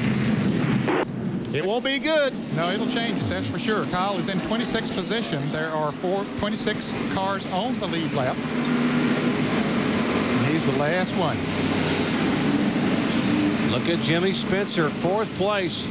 Our Napa Field summary: Gordon the leader, Wallace, Jarrett, Spencer, and Jeff Bodine in the top 5. 16 through 30, we'll see about 26 cars in the lead lap. Kyle Petty, we talked about him, he's the last car. And 31 through 43. Just 2 cars out of the race. Johnny Benson is off the track. They continue to work on the car. And when they get it fixed, he'll be back. Now, in the last restart, Jeff Gordon pulled away by about 5 car lengths and stayed there right in front of Rusty Wallace. Rusty couldn't gain and Gordon couldn't get away. We'll see what happens this time. Gordon got himself a good jump again. Into turn 1.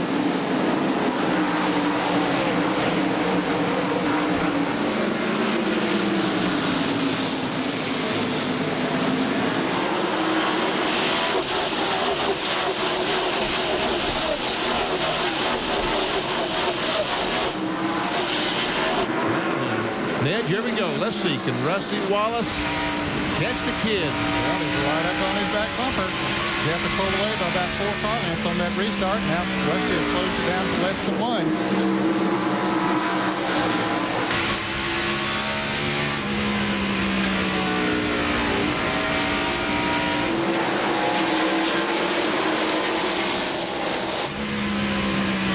this is not trick camera work. That's how much those cars move around, although Jeff Gordon's car that time did not move around a great deal.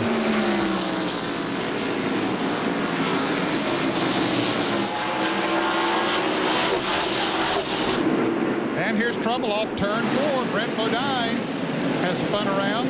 Get back. Caution is out once again. Ken Musgrave comes down pit road to avoid it.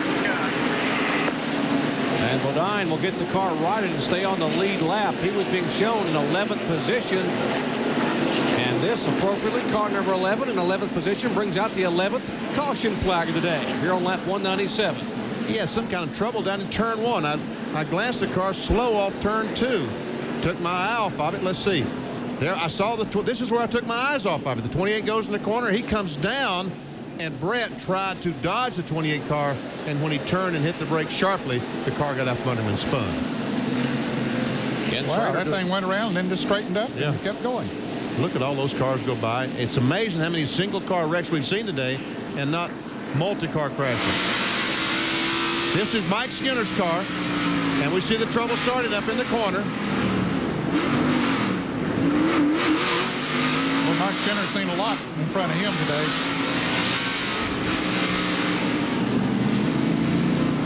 There's the face cam from Mike Skinner, and says, man, I've seen too many of these up close and personal today in Bristol, Tennessee. And the Lowe's hardware store of Chevrolet. Kyle Petty is back in the pits doing more work on the rear of his Pontiac, his Hot Wheels Pontiac, trying to. There we see him. Yeah, that big hammer. Weber, they got that big hammer out you're talking about. I told you would need that here at Bristol. John? What they're trying to do, remember I told you the spoiler was up at about a 90-degree angle. They're trying to bend it back as the pace car comes out of turn number 4. And they tried to bend the spoiler back and knock some of the rear deck lid down so some air could hit the rear spoiler so Kyle could drive the car out there, because obviously without downforce in the rear, not a lot of downforce, so it was very loose. Jeff Gordon continues to lead the Food City 500. We'll be right back to Thunder Valley in just a moment.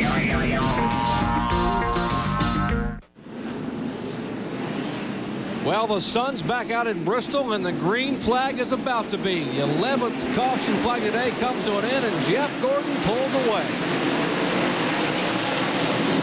Well, he got off to another great start on this restart. Got a car, a lap car. He and Rusty Wallace. And Bobby Hamilton, just the nice fellow he is, moves up and lets Rusty Wallace go in his attempt to catch Jeff Gordon.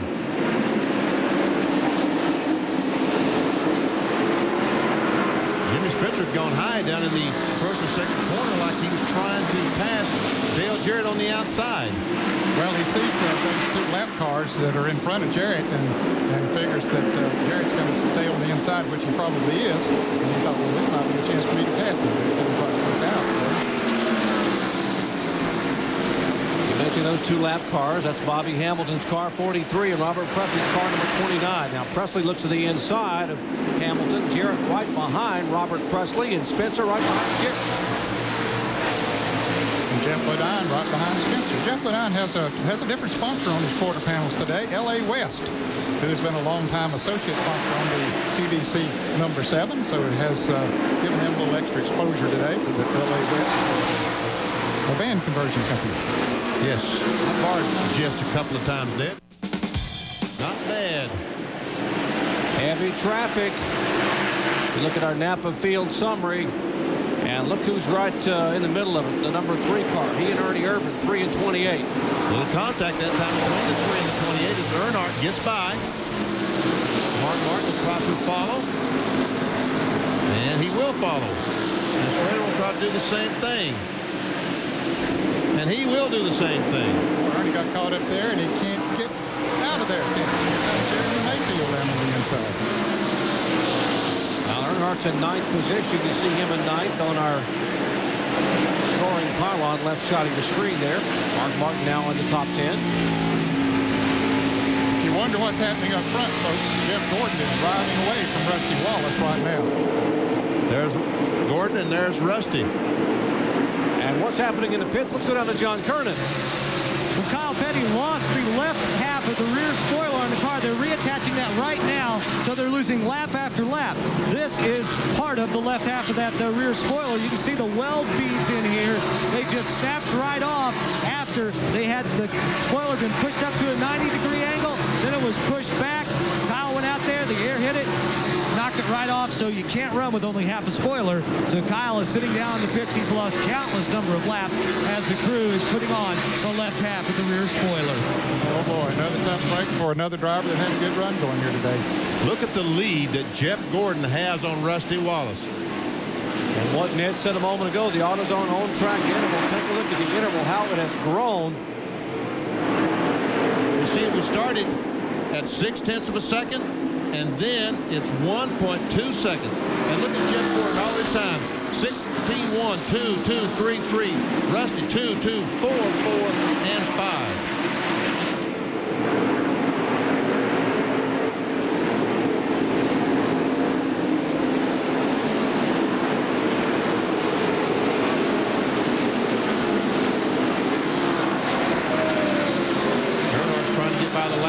There's Hutch Strickland, the Circuit City car. Hey, Mark Martin has been able to get by Dale Earnhardt. Martin's taking the 8th spot away. Earnhardt still back in 9th spot. Here's a battle for 4th and 5th. Jimmy Spencer has 4th. Jeff Bodine wants it. Ooh, they get close coming off the turn. But Spencer's car, we've talked about it before, he goes pretty high in the turns, and that gives Jeff an opportunity to try to get under him, but couldn't do it that time. And there's Terry Labonte. He's just sitting there watching that action. He'll take advantage of any situation that might occur. Terry says, I'm 6th, but if you guys keep playing, I'm about to be 4th. Now Spencer runs that middle group. Been running up there most of the day. Yes, he has. It's working for him. He stayed up front. He made a good decision. Travis Carter, the crew, Donnie Wingo made a good decision. Changed 2 tires early on, get some track position. Kyle Petty back on the racetrack. You heard John Kernan mention a moment earlier. Look at that rear spoiler for you Kyle Petty fans. They have gotten the car fixed, and he's now back on the racetrack trying to get back up to speed. Kyle lost 18 laps. And he had moved all the way up into the top 4, having a great run in that Hot Wheels Pontiac. And you look at that and you say, why did they weld it? Why didn't they just bend a piece of aluminum and not weld it? Because the deck lid on the Pontiac is not level across. It has ups and downs, so they have to weld the rear spoiler. Sterling Marlin chasing Kenny Wallace. Both of those drivers having good runs here today. Kenny Wallace in the Square D Ford number 81. Sterling Marlin in the Kodak Chevrolet number 4. They are 13th and 14th, Ed. Start on the outside pole, did the 4 car. Here comes Ted Musgrave. He started 3rd. He's trying to get by Jeremy Mayfield in the 37. And there's Dick Trickle. And Michael Waltrip.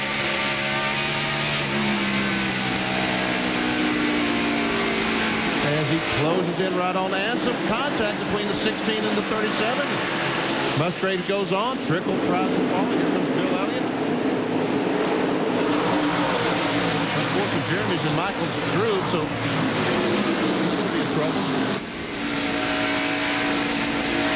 Speaking of Michael Waltrip, he started 39th, now being shown in 21st spot. He's gained 18 positions. He makes a move now. And Jeff Bodine has finally gotten up beside of Spencer. Here they are going down into turn 1. The Spencer still running that high line. He gets a good run coming off the turns, and Jeff just simply hadn't been able to muster it up in trouble. Crash, 81 cars back to the fence, and once again, Doyle Ford's going to have a lot of limit on that elbow this week because he is waving that caution flag once again for the 12th time. 14th place car, contact with the wall, 3 and 4. Oh, that's a tough break for Kenny Wallace. He's had some good runs this year, better runs than his finishing position show. Of course, he qualified in 4th position here for the Food City 500. Now has to take it behind the wall. Best starting spot of the year for Kenny Wallace, the youngest of the 3 Wallace brothers. He takes the Phil Martasi car behind the wall. How tough is it to run on the short track? So we've had 12 caution flags a day. The all-time NASCAR Winston Cup record for the number of cautions was 20. Where? Well, you guessed it, right here at Bristol, Tennessee in the spring of 1989. Folks, we could have a record before it's over. Back in a moment.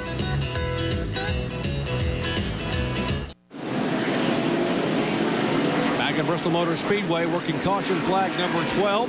Why are we under caution? Well, we'll show you what happened to Kenny Wallace's car number 81. Goes in the corner, don't know exactly what happened, goes up, makes some contact, serious contact with the car, comes off the racetrack directly to pit road. NASCAR wisely threw the caution flag. While we were in commercial, some cars made some pit stops. As a matter of fact, the leaders, Jeff Gordon made pit stops, Rusty Wallace and Dale Jarrett, Ned. Dale Jarrett, we'll see, makes a good pit stop, but he's going to kill the engine when he starts out. But Rusty Wallace is going to get out in front of this trio, even though Jeff Gordon goes down off the jack first. But he's back a little bit farther back up pit road. And they made a chassis adjustment in the left rear of the 88 car for Dale Jarrett. Car number 90 back down pit road. The Holly Myers car reported that car possibly overheating for Dick Trickle. We'll check on that and let you know specifically what the problem is. Sterling Marlin didn't make a pit stop. He or Bill Elliott, they're first and second. Still working. Caution flag number 12 at Bristol Motor Speedway. Record crowd, biggest in the history of Tennessee for a sporting event. Glad to have you with us. Back with more in a moment. Welcome back to Bristol. Just about to get the green this time by. Sterling Marlin has scored as the leader, but might have a problem. It's in the motor room, in the engine compartment, and basically he thought he dropped the cylinder. Now they just say it's a dead spot, which means when you stand on the gas, the car doesn't really go. You can see it there on the restart. And Robin Pemberton has warned Rusty about that problem on the floor. So Sterling with perhaps a motor problem. Not very quick on that restart, guys. About to get run over there on that restart by Bill Elliott. Bill heads up, slowed down before they got to the turn and didn't hit him.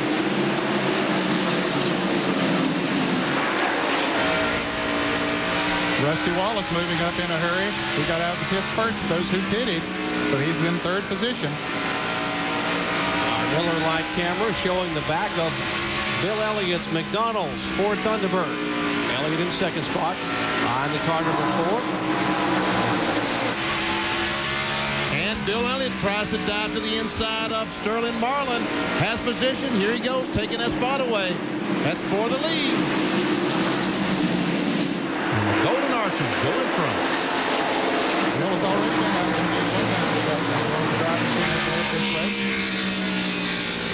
And this is Rusty Wallace trying to take over that second spot. He will. Caution is out. Break for Robert Presley. Robert Presley was out in front of these leaders. And the caution comes out, so that puts him back on the lead lap now. He's on the lead lap. He gets to go all the way around and catch up now. And we are being told it's debris on the racetrack, and there it is. Great camera work, guys. It's off the 29. How appropriate. Well, yeah. Get something come off your race car and you're out in front of the leaders, get your lap back. And how'd they do that? One of those cartoon characters fell off on the track and they had to put the caution out. Now Robert gets a lap back. So maybe his luck is changing. The Gary Bechtel owned machine of Robert Presley brings out caution number 13 at Bristol Motor Speedway. Awesome Bill showing the way. His 11th place finish last Sunday at Texas, his best since a 4th at Daytona Beach in the season opener. Well, count them on both hands and part of 1 foot. 13 caution flags thus far here in 236 laps at Bristol.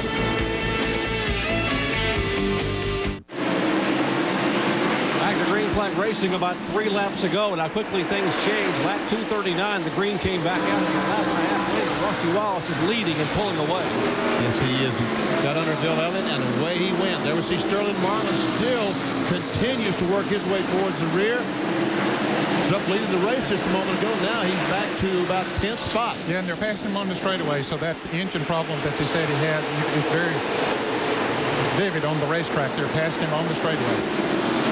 Contact between the 11 car, Brett Bodine, and the 4. Here comes Earnhardt. He and Mark Martin have had a race all day long in the 6 car, Mark in the 6. That is 9th, 10th, and 11th as Earnhardt makes the move underneath Marlin. Earnhardt, Marlin, and Martin. Makes that 10th, 11th, and 12th there. And look at Mark Martin dive by Earnhardt on the outside. Wow. Earnhardt evidently told him to do that. Yeah. Did not want to hold Mark up. Well, let's show you what happened after the restart, how Rusty was able to get around Bill Elliott. Moves up on him in a hurry. Elliott, remember, has older tires than does Rusty. Going into the turn, diff down on the inside. Elliott's car goes a little bit high, and Rusty just motors right on by. Difference in the fresh tires and those that have been on the car for a while. And there's the look back from our leader. And Bill Weber's down with Kenny Wallace. Bill? Kenny, a great qualifying run. I know you had a good car. You were looking forward to a strong performance, but it didn't end that way. Yeah, I mean, you know, I qualified fourth. That's the start, though. You got to run good the whole race. And I felt like we had a good race going. I got hit in the rear and spun out. I have to watch the tape to really figure out what happened. But spotter said I was clear. I come down, but the guy hit me, I guess, square in the rear end. Don't want to make a fool out of myself. I do need to see the tape first, but you know, we can't fix the car. That's the worst part. But we'll go to Martinsville next week. We're pumped up. We're trying to win, and I guess we forced the issue a little too hard today. Your brother looks pretty good. Yeah, he's always strong here. He's got a good package, and hopefully he'll win. We'll see you next week. Thanks. All right, Kenny Wallace having that great qualifying run, and Rusty Wallace's brother will come by and take the halfway mark. 250 laps complete, 250 to go. So Rusty halfway to his second win on the year. And with that, bright sun comes over the Bristol Motor Speedway. I'm sure warming up the 118,000 have congregated here this afternoon to see this Food City 500. And I don't think they're going to go home disappointed, Ned. No, they've seen a lot of action already. We're just halfway through.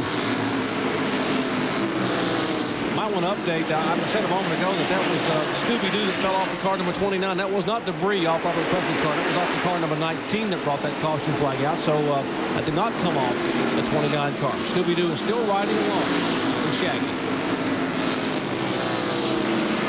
Jeff Bodine running in third place. Jimmy Spencer in fourth place. They've been racing for a long, long time here today. We watched it about 100 laps with the 23 in front, the 7 behind. And now we get to see the thing in reverse. Just before that last caution, Jeff Bodine had managed to get around Jimmy Spencer and then beat him out of the pit. So there they are, just reversed, as you say. Steve Grissom, a good run going today for the Kodiak Chevrolet. Remember, he's won here in Busch racing. In fact, he swept both events here in 1995. And what a run he had at Texas last week. Grissom came from 35th starting spot to finish 10th.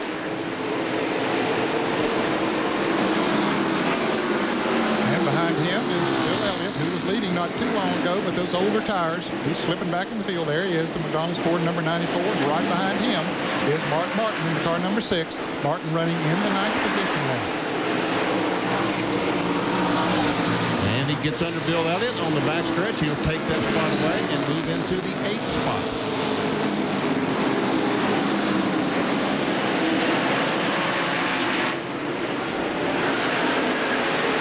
Oh, we've got 3 or 4 cars crash here on the front straightaway. Bobby Labonte is involved. The 31 car once again right in the middle of it, unfortunately for Mike Skinner. Ward Andretti and Ward Burton all involved as well. Maybe not too heavily, but they made some contact. John Andretti has a part of the bumper cover flapping behind his RCA Ford. There it is. He was trying to get stopped, got front and rear end damage. Let's see if we can see what happens. They come off the corner, and we see Musgrave. Oh, I see Ernie and the 18 car. The 28 and the 18 car makes contact. Bobby Labonte goes around. Ernie goes on by. Meanwhile, the cars behind start trying to stop. And they make contact, and the 98 car of Andretti comes along, runs in the back of the 18 car. Wow. Boy, I tell you, Mike Skinner's got to say, hey, do I look like a cue ball or what? I mean, I'm just minding my business, and suddenly people are bouncing off me all over. And Ray Dunlap is right there in the pits. Well, you're absolutely right, guys. There is a lot of damage to the Lowe's number 31. They're continuing to go to the right side. That's where Mike says most of the trouble is. All of the handling problems that they have had, he says he thinks, has to do with the damage they have on the right front.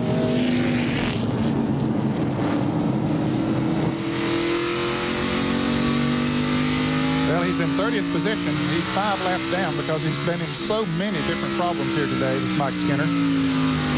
I'll take a look at the points from the rookies here where they're running. Mike Skinner Stays running. Robbie Gordon already out of the race, involved in an incident, a couple incidents early on, heavy damage on his car. And David Green now in 29th spot. So Mike Skinner wanting to stay on the racetrack.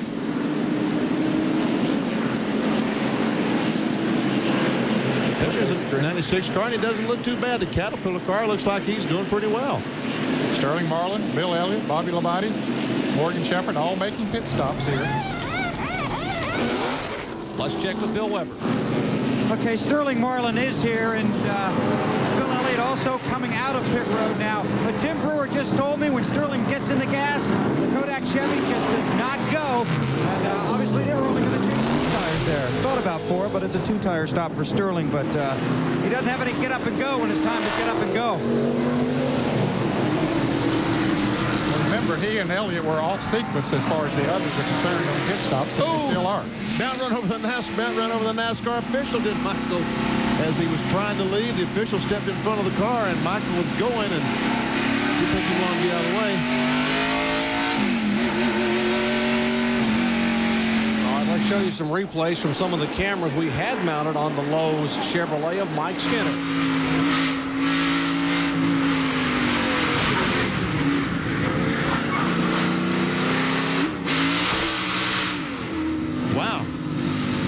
Tried to accelerate and discovered he had a flat tire and the car would barely roll. This is one of the few cameras we still have working on this car number 31. It might keep this one in place. That one's awful close to you. Back with more from Bristol in a moment. Stay with us.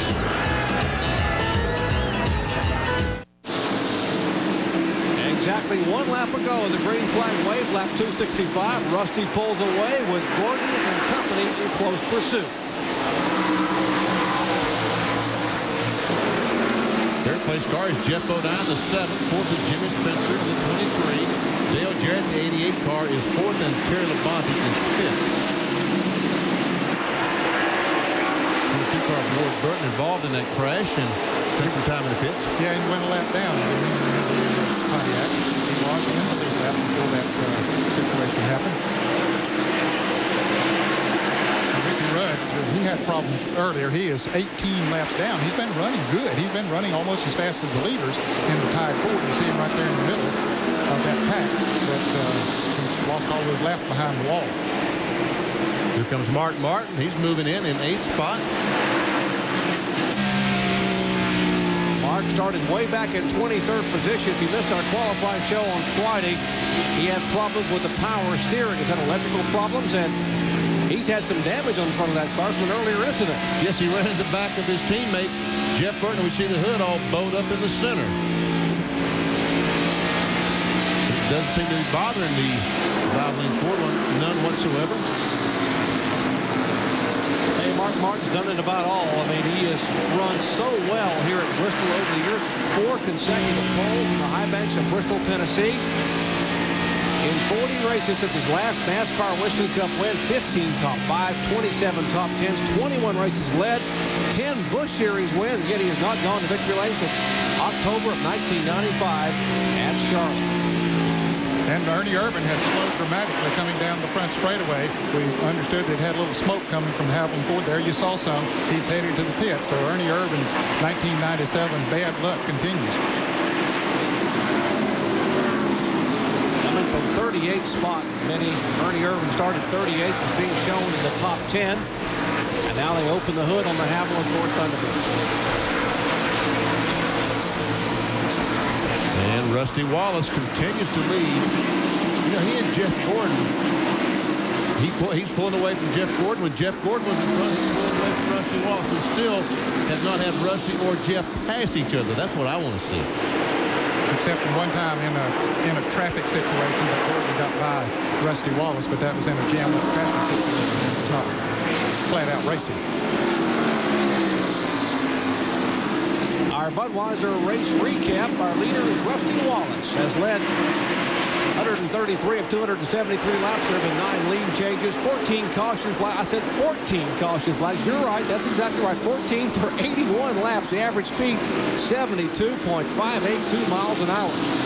Our leaders today, Rusty Wallace, Jeff Gordon, Jimmy Spencer, Bill Elliott, Sterling Marlin, and Robert Presley has led a couple of laps.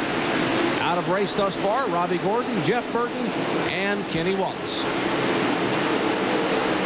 And right now, it looks like Dale Jarrett is off the handle, has gone away a little bit in the end. Yeah, he's fighting to stay up there. He's running in 5th place right now. You see Bill Elliott as he closes in on the back bumper of Dick Trickle. That's 17th. Dick Trickle 16th. Elliott 17th. They made pit stops on the last caution. You see a little damage to the front end of Dick Trickle's car there too. Myers Ford. He jammed into somebody when somebody braked in front of him. And a car spinning right behind that group. That is Robert Presley as the field now shuffles by and caution once again being waved. And Bobby Labonte is sitting sideways on the backstretch there as well. Boy, Bobby hit it a ton over there. The Interstate Batteries Pontiac. Heavy right side damage. A right front of that car shoved back in. See if we can see what happened to Bobby as the cars try to get wound down here in this caution flag. Man, some heavy damage to the car. That car. We were watching these cars, Ned. Right. Trickle into 90, Bill Elliott into 94, and right behind them, it looked like Bobby Labonte and Robert Presley got together a little bit, and you can see how hard Bobby Labonte went up and hit the outside wall. Ooh, this is going to be a big blow for him. He was 3rd in the Winston Cup point standings coming in here. Boy, just 41 points behind his brother Terry. Here we go. Here we got a better angle as he goes in, gets in the back of the 29, gets him sideways, and when he comes off, evidently he ran in the apron or something, and all of a sudden his car just veered to the right. Take a look at the Citco view here from Michael Waltrip's in-car camera. He's running right behind Bobby Labonte. And there you see that contact made. Michael gets by. And all at once, Bobby was it overcorrecting, Benny? I think maybe that he hit the 29 with the right front tire and cut the tire down. Okay. Just instantly cut the tire down, maybe. Okay, good point. John Curtis standing by in the Robert Presley pit. Damage doesn't look too severe.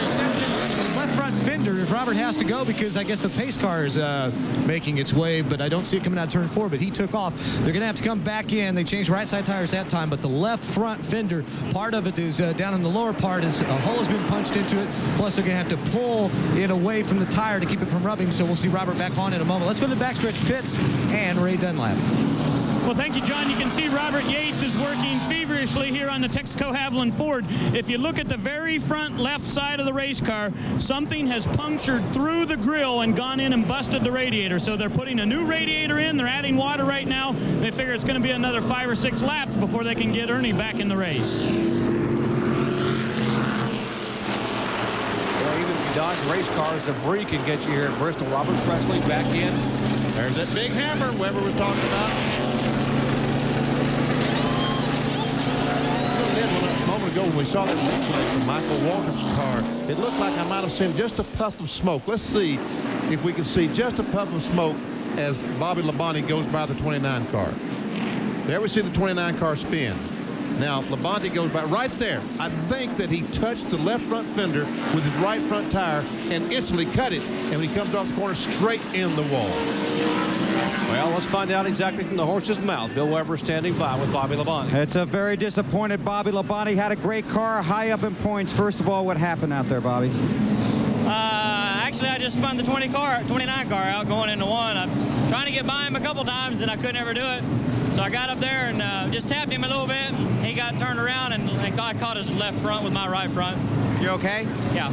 All right, that's Bobby Labonte, and we talked about all those tools at the top of this race. Well, they're going to need them all to try and get Bobby back out there and get some of those valuable points. As Ned was mentioning earlier, Bobby very high in the point standings and now very disappointed. Great call on that, Benny. That contact to the right front and left front. Bobby Labonte very honest about what happened, but not real happy about sitting behind the wall. Back with more from Bristol in a moment.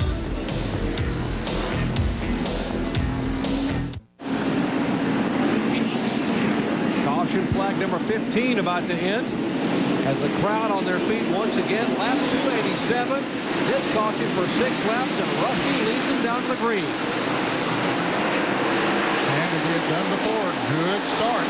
Jeff Gordon got a good restart that time. In second place.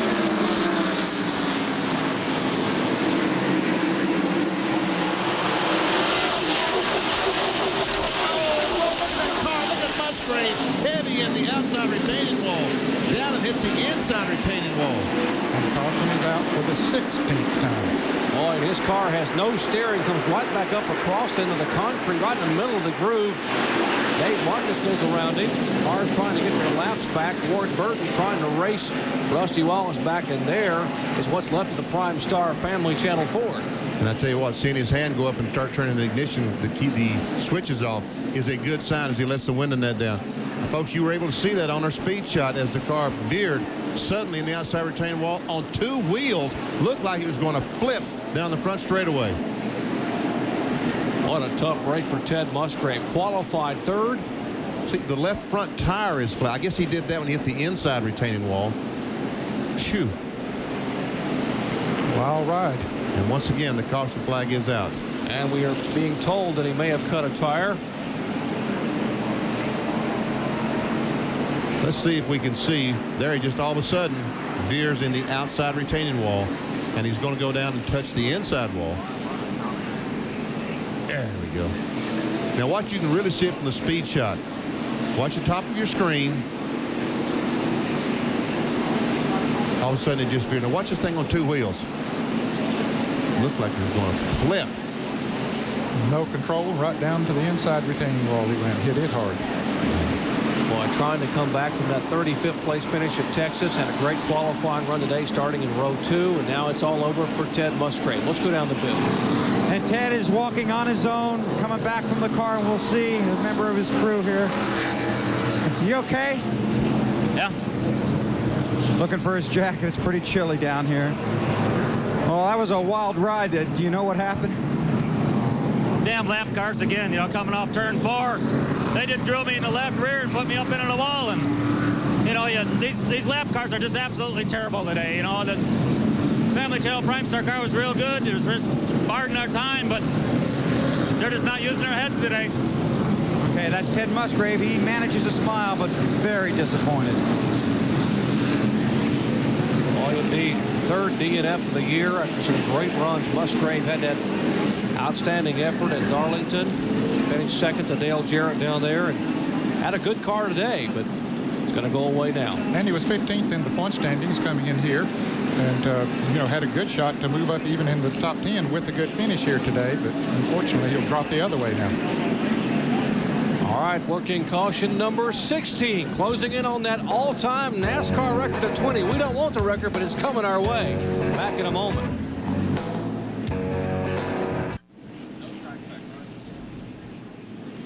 Back in Bristol, Tennessee, the sun is out. Some shadows on the racetrack. Now, a couple of cautions ago, actually caution number 15, the car number 29 was involved. He was tagged, as you heard Bobby Labonte tell Bill Weber. Now, this car was spun, but he's trying to stay in the lead lap, so watch Rusty Wallace. Yes, Rusty's going through 1 and 2. Comes off the backstretch. Now, the 29 car has spun. He's continuing on. There we see the 18 car sitting there. But all of a sudden they tell Robert Preston, look, you're racing these guys. The leader's coming, and you're racing him back to the line. There we see him on the bottom of the racetrack. Here's the 29 car on the very bottom of the racetrack. Now as we progress on, he drives up on the racetrack in front of the leader. They come down to the line, and the 29 car will stay on the lead lap. There, how much he beat the leader, Rusty Wallace, back to the line. Good move. Very good move. All right, our driver's snapshot on Robert Presley. He's led 2 laps today, started 15th, currently 20th. He was our leader on lap 159. He was back as far as 34th on lap 53. There are 21 cars on the lead lap, pardon me, Benny, and he is currently in 20th spot. It's that guy on the left rear quarter. Our producer has young children. I bet you can tell us who that fellow. That's Scooby-Doo on the hood. Well, I knew that. I mean, that. Shaggy on the rear quarter panel. I know his son watches it. My daughter Jessica watches that. So I knew you guys were kids would know that. Who is that now, Jerry? Velma, I believe. But let's Velma. Velma. Okay. Yeah, Velma, not Delma. Delma Cowart's a race car. That's Velma. All right, and Ray is caught up with Jack Roush. Well, guys, last week in Texas, Jack Roush had 2 cars out of the race in Texas, and you won the race. This week you have 2 out here. Can Mark win it? Well, Mark is really good. You know, he hasn't asked for any changes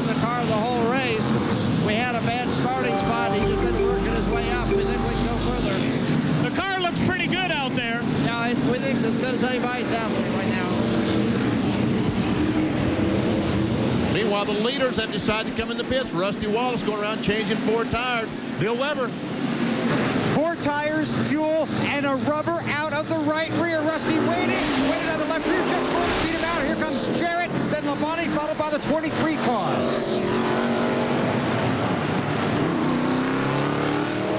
Let's go to Ray Dunlap in the back pits. Well, guys, Jack Roush said the car is good. Mark likes it. They've made no chassis changes here, just 4 tires and gasoline, and he'll be back out. He beats out Earnhardt and Jeremy Mayfield.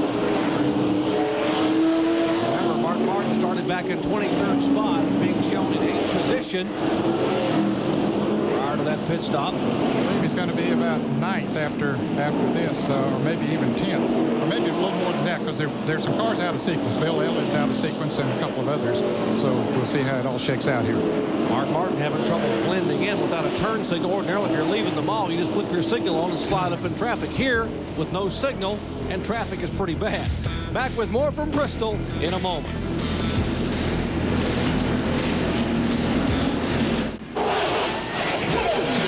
Track Facts are brought to you by Quaker State Motor Oil for a clean running engine.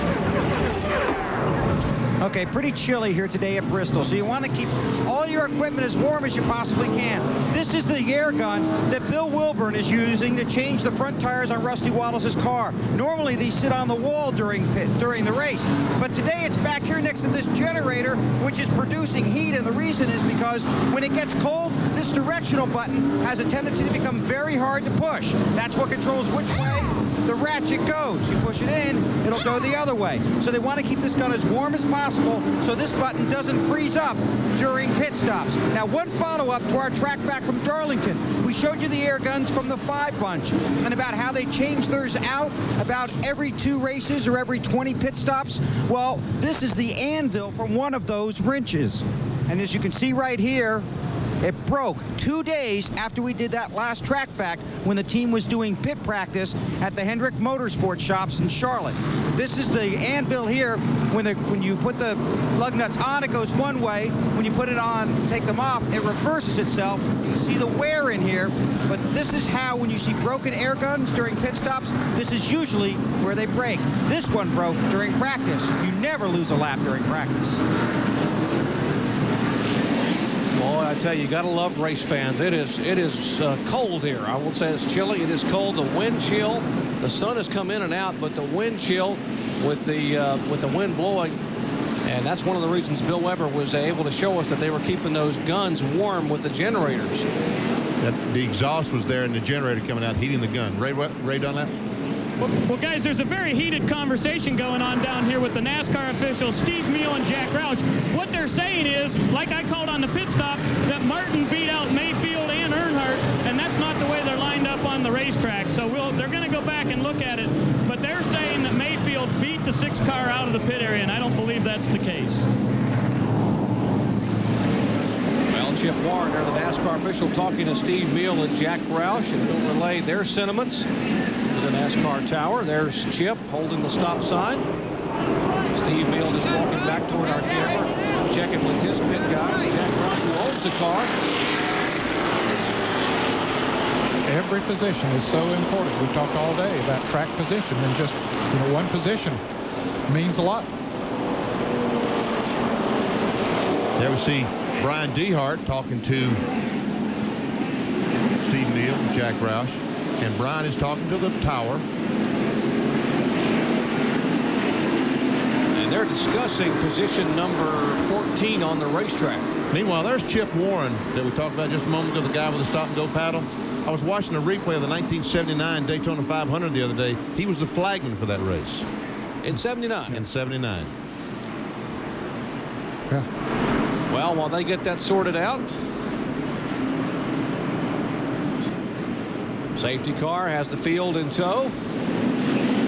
Yeah, they've thrown they're not going to start. We see the lights back on in the pace car. And Doyle Ford waving that yellow flag, telling the crews we will not go back to green. So we'll take a break and come back with a green flag in a moment.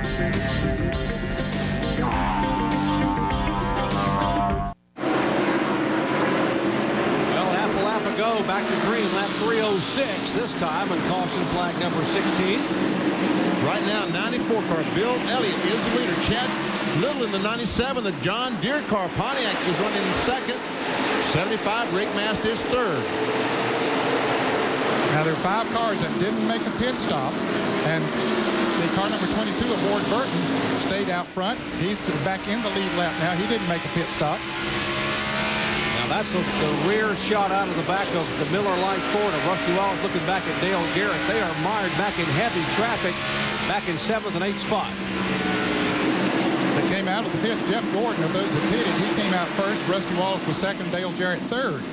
But there were 5 cars that did not make pit stops, so that put them back 6th, 7th, and 8th position.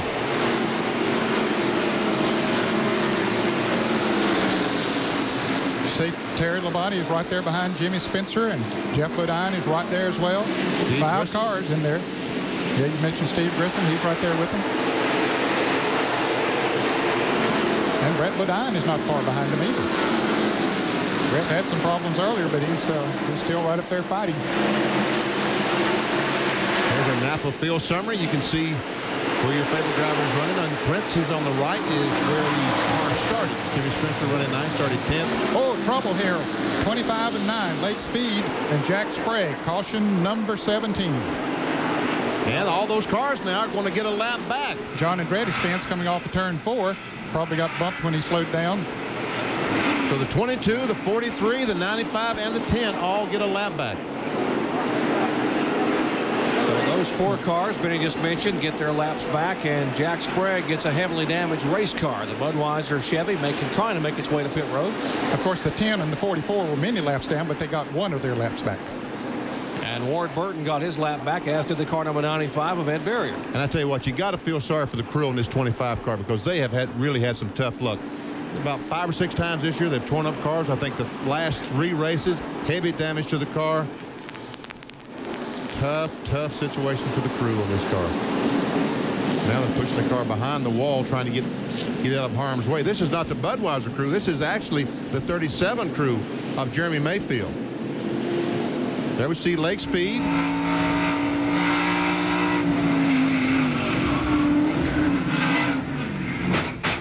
Ooh, that hurts. Some contact between Sprague and Lake Speed as they came off the corner. Well, you can almost feel that when he hit that concrete. Jack Sprague climbing out of the Budweiser Chevrolet, the Spring Lake, Michigan driver. That contact brings out caution flag number 17. Back with more from Thunder Valley in a moment.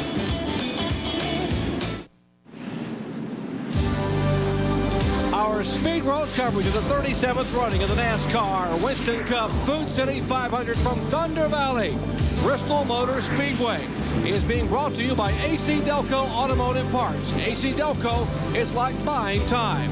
And by Smooth Busch Beer and easy drinking Busch Light, the official beer of NASCAR. On tonight, 8 o'clock Eastern Time, you can join Kenny Mayne, RPM tonight. Pick up the Formula One highlights of Argentina, NHRA Fram National highlights, and a complete kart wrap-up from the Toyota Grand Prix of Long Beach. And if you want all that information, how about NASCAR online? www.nascar.com. Complete features including information on all 12 of NASCAR's touring divisions. Now, Ray Dunlap was caught up with Jack Sprague. Right? Well, guys, you can see by looking at the front end of the Budweiser Chevrolet, they're definitely done for the day. Jack, your 3rd Winston Cup start here. I know it's a big disappointment. You hit a lot of things out there today. What a day. It was probably the worst day I've had in a couple of years, but it was pretty tight at first, but Andy kept working on it, and the Budweiser Chevrolet got pretty good. When we were behind, we caught up to that group of 10 or 12 cars there, and it was best it'd been all day, and then Skinner went into 3 on the apron and got wigged out of shape up there and came down and knocked the body off and bent the front end up. Then it was pretty much riding around for the rest of the day, but this team's had a lot of bad breaks, and they got another one. I feel bad for Budweiser and everybody on the race team. Tell me real quickly the difference of running here at Bristol in a truck race to the Winston Cup race. Everything happens a little bit faster. Oh, he's disappointed, guys. They're out for the day. You see him shaking his head. Boy, what a tough day for Jack Sprague and the Budweiser crew, Rick Hendrick. Now, that caution came out. Let's watch here as Rusty Wallace comes up on Darrell Waltrip.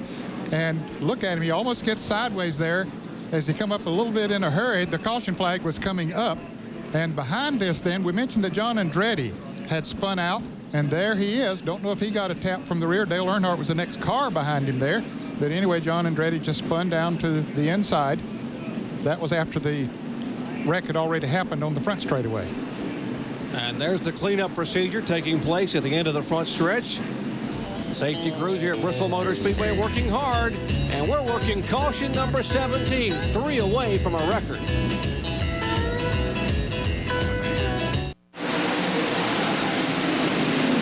Green flag waves at Bristol, Tennessee. Bill Elliott leads them out of turn 2 on lap 321. There's our second place car, Chad Little, the 97 car. Rick Mast getting by there in the car number 75. First time we've seen much of Rick today, but now he's up in second place. Chad Little still having a great run too. And we see the 29 car go under the 98 of John Andretti. The 29 car is in 5th spot.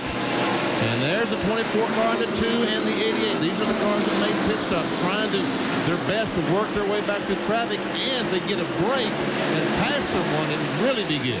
6th, 7th, and 8th. Gordon, Wallace, and Jarrett. Jimmy Spencer is 9th. Terry Labonte is 10th. The 98 car is John Andretti, 7 laps down currently.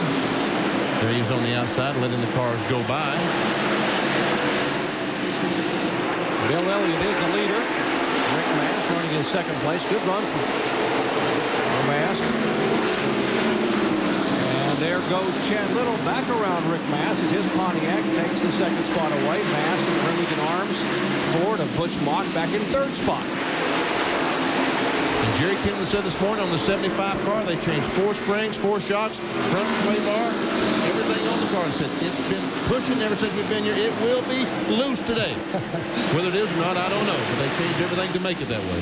And there's the 29 car that got that lap back, stayed in the lead lap, I should say, when that incident. Caution number 15, Robert Presley. He is right in front of Jeff Gordon, and he's running in 5th place. Running in the 5th spot.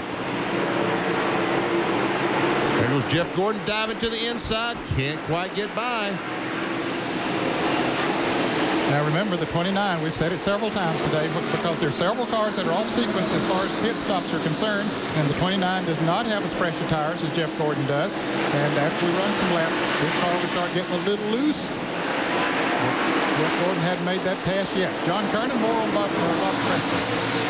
Well, whenever I walked across with Bill Engel this morning when we were coming into the garage area, he said they were going to change everything on that car this morning because they just did not feel comfortable with it. He said, you know, we had Ricky Rutz, some notes from when I worked with Ricky Rutz and Alan for Ricky Notes. He said, so what we did was we just took those 2 different setups, flipped a coin, and chose one.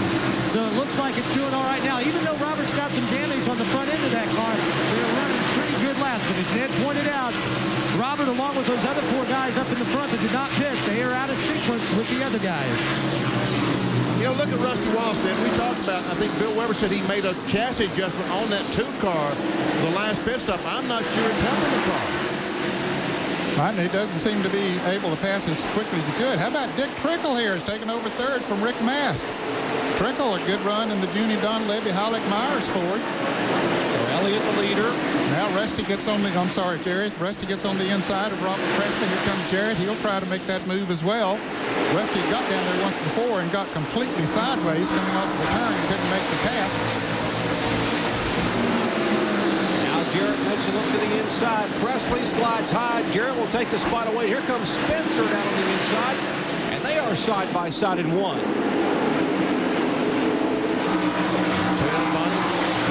Bodine, the 7 car, Steve Grissom, 41, all those cars trying to take advantage of the 29 cars who drifts up the racetrack. There goes Bodine. Here comes Grissom.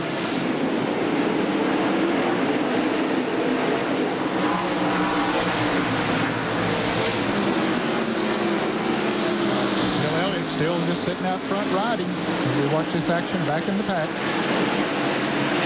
Meanwhile, a battle for 3rd spot is shaping up between Dick Trickle and Jeff Gordon. Trickle moves high. Lets Gordon just go right on by on the inside.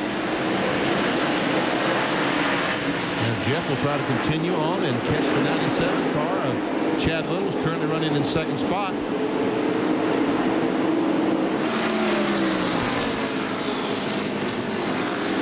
There's the 97 car, the John Deere Pontiac. We'll check our AutoZone on-track interval. There's the 97, and there is the 24 car. There we see the leader, Bill Elliott, 2.6 and 2.1, so half second in 5 laps. He gained on the leader, and meanwhile was battling with traffic while he did that.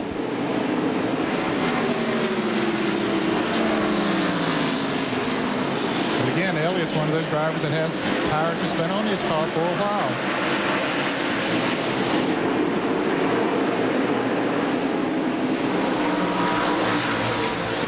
Napa field summary shows Bill Elliott staying from 18th. He's their leader. Chad Little back to the 21st spot.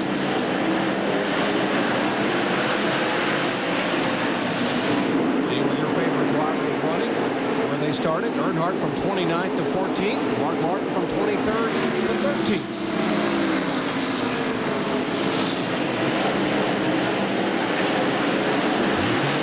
Trickle. Good run for Trickle.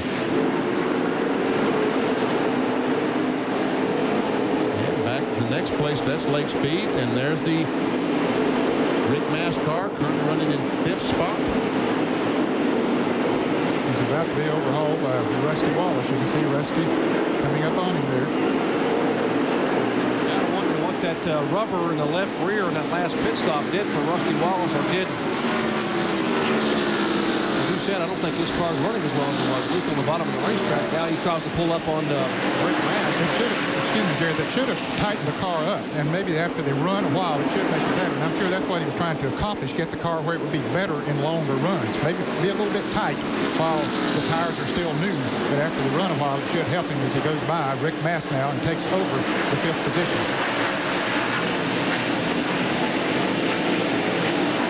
Jared started to dive to the inside, saw Dave Marcus up there, wisely backed off and passed Marcus on the outside. Well, let's check in on Rusty with Bill Weber. Well, on that last pit stop, the crew took a spring rubber out of the right rear. And when they were in that traffic, Rusty was really trying to be as patient as Rusty Wallace can. You almost want to say he was tiptoeing around Bristol, which may not be a very good description, but that is what he was doing. Robin Pemberton, his crew chief, told me they're happy with their car. They wanted to set it up for the end of the race at about lap 300. That's pretty much what they did. 150 to go. No panic, just patience in the Wallace pit.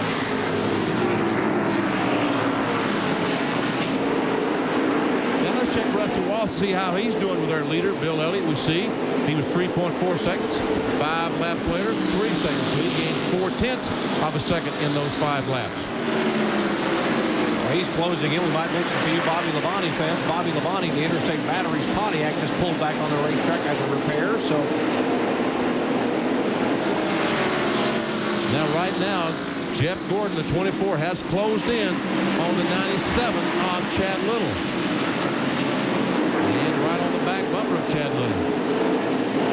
Chad has been keeping pace with Bill Elliott up there. Here Gordon goes down on the inside. Makes the pass. Now he's in second. there are the intervals at the line that time by. A little over a second back between Gordon and Elliott.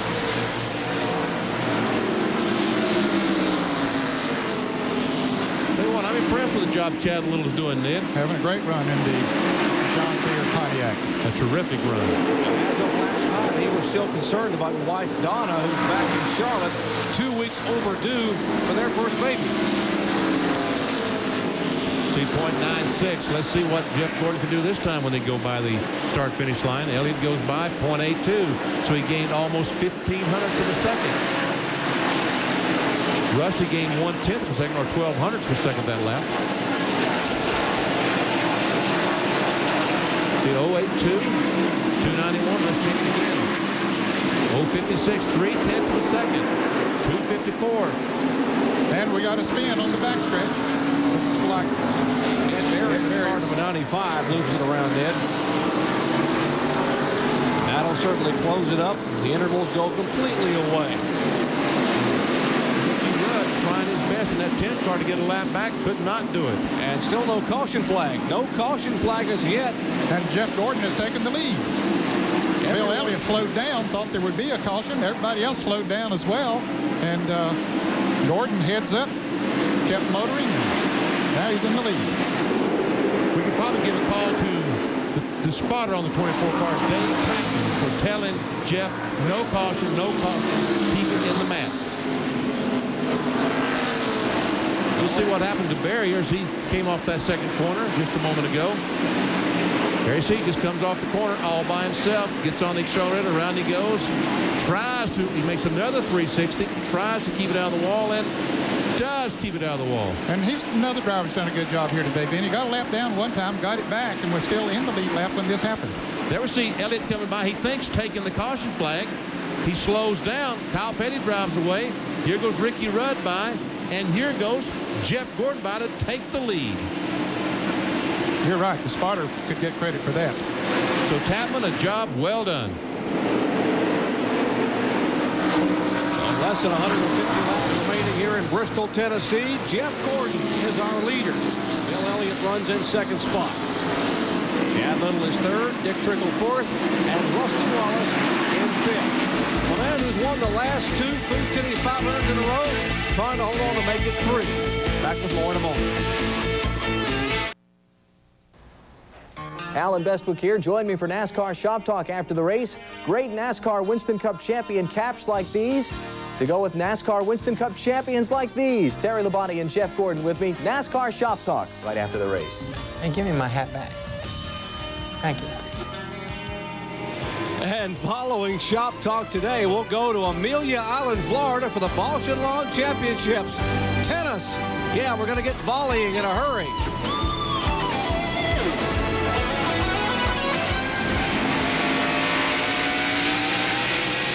Well, Michael Waltrip watches Darrell Waltrip go by and watch Ricky Rudd go by. There's a leader, Jeff Gordon, trying to get by Michael Waltrip. This is the backstretch. And there goes Michael. Michael is in 22nd position. Goes a lap down. And, of course, the man who will be on Shop Talk after the conclusion of the Food City 500, Jeff Gordon. Rusty Wallace takes over fourth from Chad Little. Dale Jarrett will take over fifth. Terry Labonte will take over sixth. There's Jeff Gordon still fighting traffic.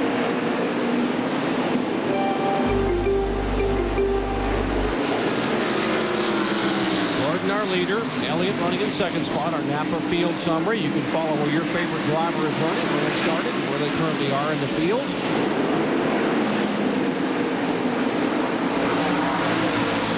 About 5 laps ago, Jeff Gordon was 5 seconds ahead of Rusty Wallace.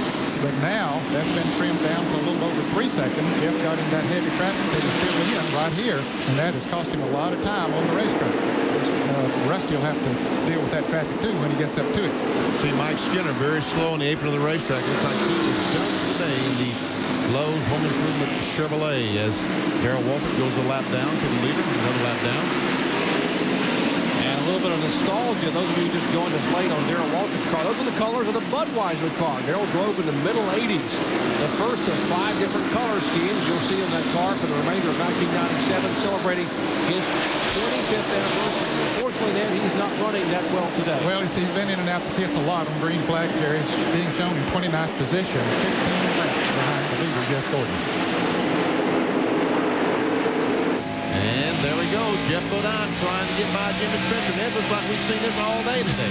Well, they have raced and raced and raced. It looks like at least 2/3 of the time that we've been watching those guys have been running together.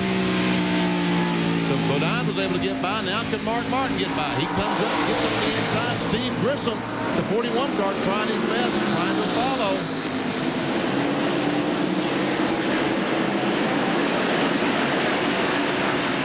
Meanwhile, Rusty Wallace has taken over third spot, as you can see on our pylon. And here comes Mark trying to get on the inside. Spencer hanging tough on the outside. Martin will take that spot away, and here comes Grissom. Oh, near contact between Grissom and Spencer, but we do have one car being tapped from behind. That was the 71 car. Got a little bump from Rusty. Well, this is some of the heavy traffic that Jeff Gordon was going through a little while ago when he lost so much time to Rusty Wallace as he was coming up through there. And now Rusty's facing it. He's out clear now, though. Has no cars in front of him.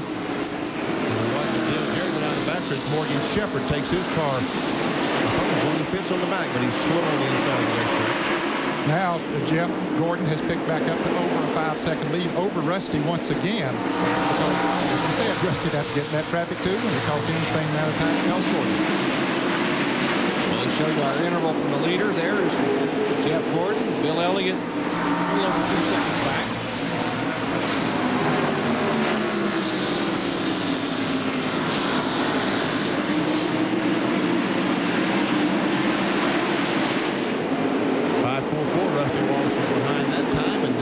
It's 5.3, so yes, he did. But we see the 24 car pass the 22 and put Ward Burton a lap down in 20th position. This time we'll check it out. You see Rusty by, and that time he was handling it on Rusty. Bill Elliott's hanging pretty tough there in second spot. Yeah, with those tires as old as they are on Bill's car, everybody's going to have to make at least one more pit stop. Dale Earnhardt is struggling in the Goodrich Chevrolet as Brett Bodine goes by. Earnhardt was having a great one. Pardon me, Vinny. Had a great one earlier, but he has now lost 5 spots in the last 3 or 4 laps. And he's about to go a lap down. Jeff Gordon is coming up, not too far behind Dale Earnhardt as he tries to stay up on that outside there. And there you see Gordon, how close he has come now. One car. That's Strickland, the car number 8, between he and Earnhardt. Earnhardt running in the 19th position. Here's Dale Jarrett trying to go around Rusty Wallace. They've been battling ever since they restarted. Here's Terry Labonte. He'll come by as well. Rusty's car, I don't think is as good as it was earlier. Now here comes Dick Trickle, closes in. He's trying to get by Rusty Wallace. Yeah, but they just passed Dick not too long ago. Now, I'm sure that Todd Parrott and that crew have made improvements on his car, as well as Terry Labonte's crew, Gary Beehart, and his crew have made improvements on his car too, so they're certainly not taking anything away from them that they could pass Rusty Wallace, but Rusty has been so strong all day. Well, 19 cars on the lead lap, and Earnhardt is the 19th. As Jeff Gordon tries to put him a lap down with about 112 laps remaining. Stay on that lead lap. He knows if you stay on the lead lap, you can win. A lap down, you can't win. Ooh, Gordon comes up close to the outside retaining wall. And all the fans stand up and applaud as Jeff Gordon goes by, or boo, whichever the case may be. 118,000 of them anyway got up on their feet to watch that pass. They said something. Yeah or nay? Earnhardt still continues to struggle in 1997.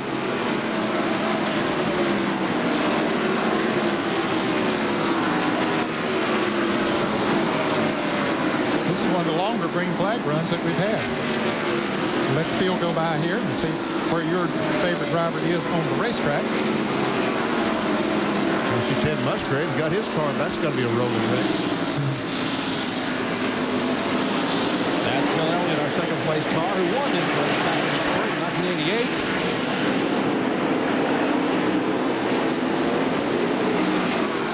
Whoa, some contact between Elliott and Ricky Rudd. A little bit of a nudge, sort of typical Bristol racing. Our snapshot of Bill Elliott. Ricky Rudd is in 30th position, 17 laps down, but I mentioned earlier that he's been running almost as fast as the leaders since he got back out there. He got involved in a skirmish earlier in the race and had some damage on his tire cord. Had to work on it a while, but he's running good now.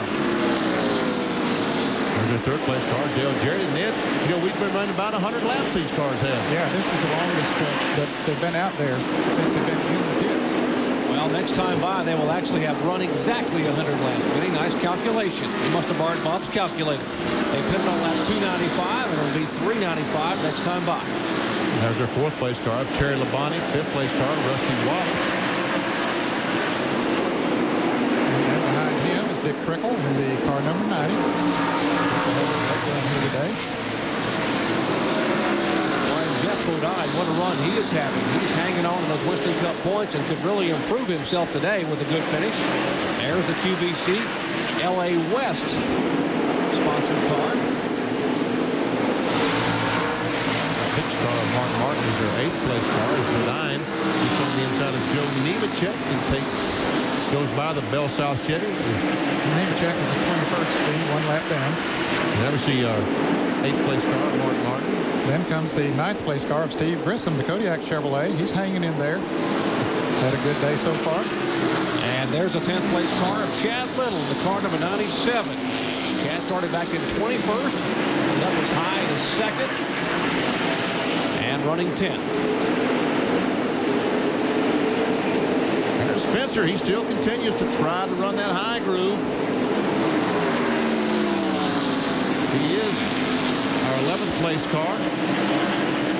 11th place car is 75 of Rick Mast and Remington Arms Ford. He'll be in 12th position behind the Spencer car. Schrader back in 13th, the car number 33, the Skull Chevrolet. That's just off one. Looks like he's closing on the back of Mast.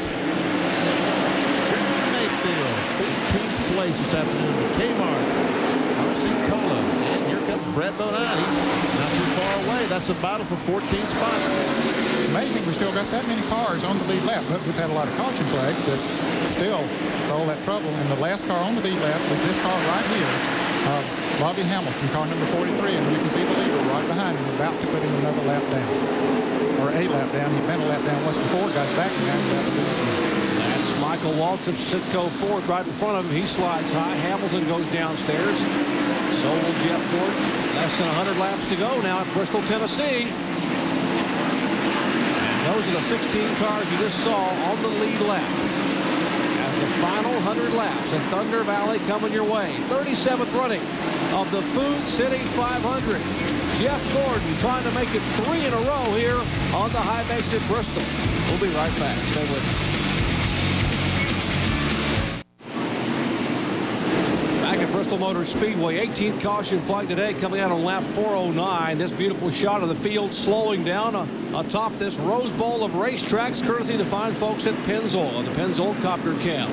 High above Bristol Motor Speedway.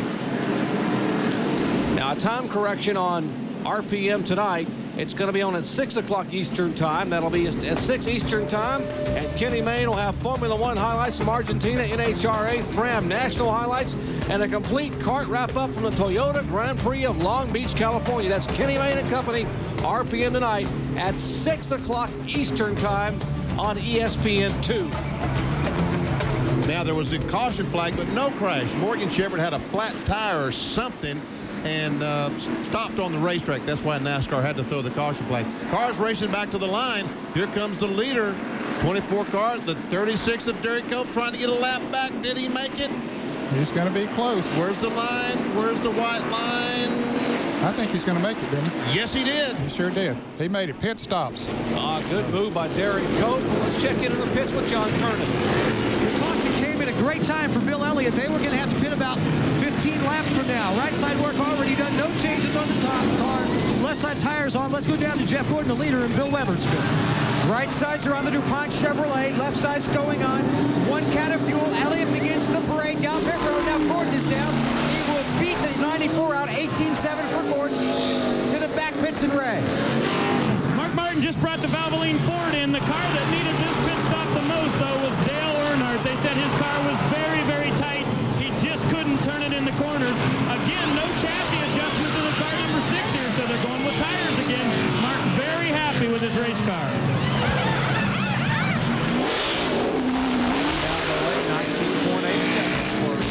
And the Valvoline crew back there for Mark. This should be the last pit stop, Jerry. They should be able to go the rest of the way now. Well, just 90 laps remaining, so if they stay green, as you said, Ned, there will be no more pit stops, but don't bet on it. We've had 18 cautions thus far, and we've got a way to go. Back in a moment. You're watching NASCAR Winston Cup Racing today from Bristol Motor Speedway. Next week, we're in Martinsville, Virginia, Friday with qualifying at live 3 p.m. Eastern Time on the Deuce. Saturday, NASCAR Featherlight Modifieds live at 2 o'clock Eastern Time on the Deuce, followed by happy hour in the afternoon at 5:30. Then on Sunday, NASCAR today at 12:30, and our live flag-to-flag coverage on the Gooding 10 8-pounder 500, 1 o'clock Eastern Time on ESPN. We go back to green in Bristol, Tennessee. Sterling Marlin just didn't have the motor to get a good start. He was down on the inside of Jeff Gordon. Dale Earnhardt was behind him, hoping to get a lap back, but he couldn't do it because Marlin couldn't go. And here's the change for the lead, Benny. Rusty Wallace, a great run off the second corner, gets on the inside of Jeff Gordon and takes a spot away. And then I said we haven't seen them pass one another. Now we have. We have. Wonder if Gordon's car is quite as strong as it was before. Maybe this set of tires not as good. Dale Jarrett working on him there now.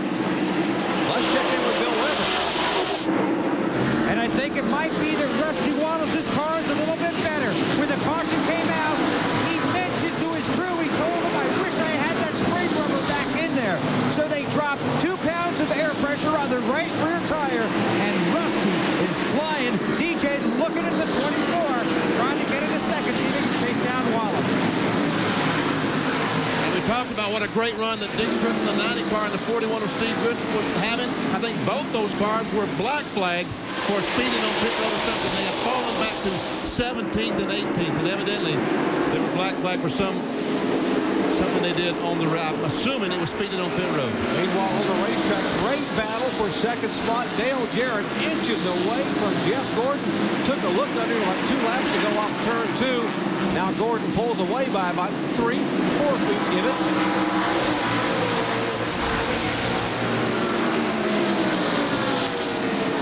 And once again, as we have seen all day, the Jeff Bodine in the 7 car, Jimmy Spencer, the 23, battling for position. Right now, it's the 6th spot.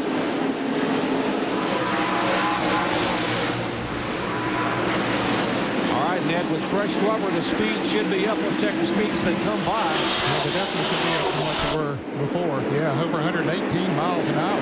Terry Labonte there at 119 miles an hour.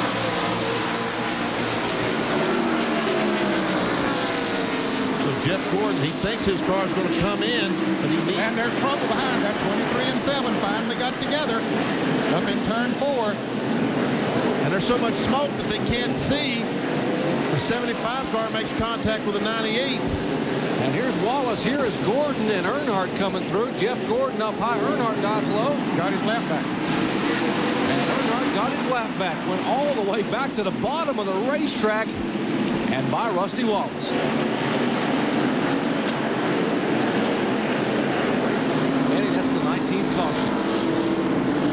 Just hoping we wouldn't set it. We got 1 more to tie and 2 to break it. Let's show you what happened to bring out caution number 19. Okay, here's the 7 car, the black car on the left. Jimmy Spencer comes up behind him in the yellow car. Starts down on the inside. Bodine comes down a little bit. Spencer had the nose in there, and they make contact, and around they go. And Spencer nails the gas, does the 360, and watch as these cars continue to come through. There we see the 90 car, the 41 car trying to get by. You will see in a moment, we're going to see the leader, Rusty Wallace, come in. Here's Earnhardt as he tries to get a lap back. There's the 2nd place car of Jeff Gordon. And Earnhardt dives down to the inside on the apron of the racetrack and passes Rusty Wallace to get that lap back.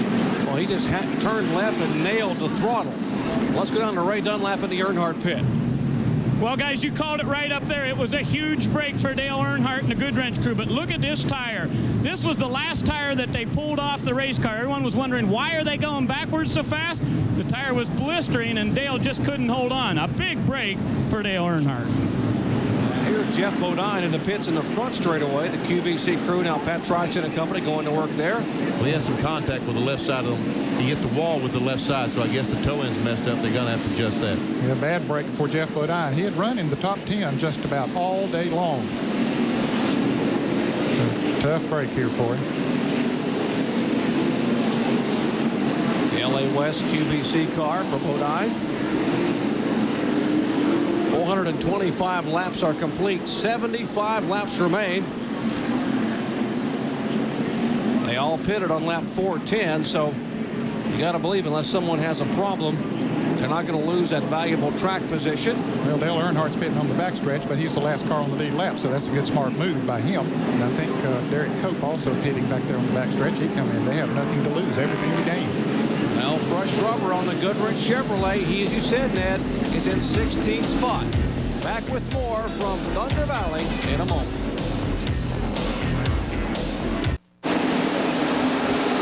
Battle of Bristol resumed a half a lap ago. 4:29 to be exact. The 19th caution of the day is over, and Rusty just pulls away. Well, he got Jeff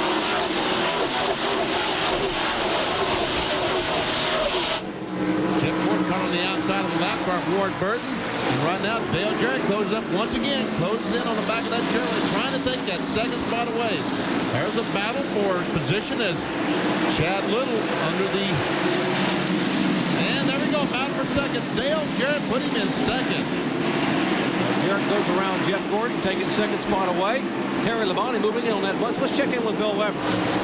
Well, the strategy on the 24 car has been that it takes a while for the tires in the car to come in after a pit stop. So Ray Evernham, after that last pit stop, told Jeff Gordon, settle down, we'll be okay. And Jeff said, I don't know, this car does not feel the same as it has all day long. So Ray said, well, maybe these tires are a little different. Right now, Jeff trying to get back under the 88. And he's going to pick up that position, and Terry Labonte goes along with him.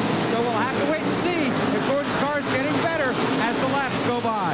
Well, Jeff Gordon did exactly to Dale Jarrett what Dale Jarrett had done to Jeff Gordon. He got up on him, worked him hard, got him loose, took the air off his spoiler and passed him. Gordon stayed right on the back bumper of Jarrett, did exactly the same thing, and both of the Hendrick cars went by.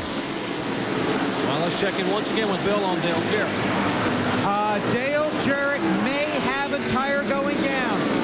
They think it's okay now, but he thought for a while he had a tire going down, and that's what happened right there. So DJ thought he had one going down. Feels more comfortable now. Have to work it in and make sure he'll be careful for the next couple of laps here.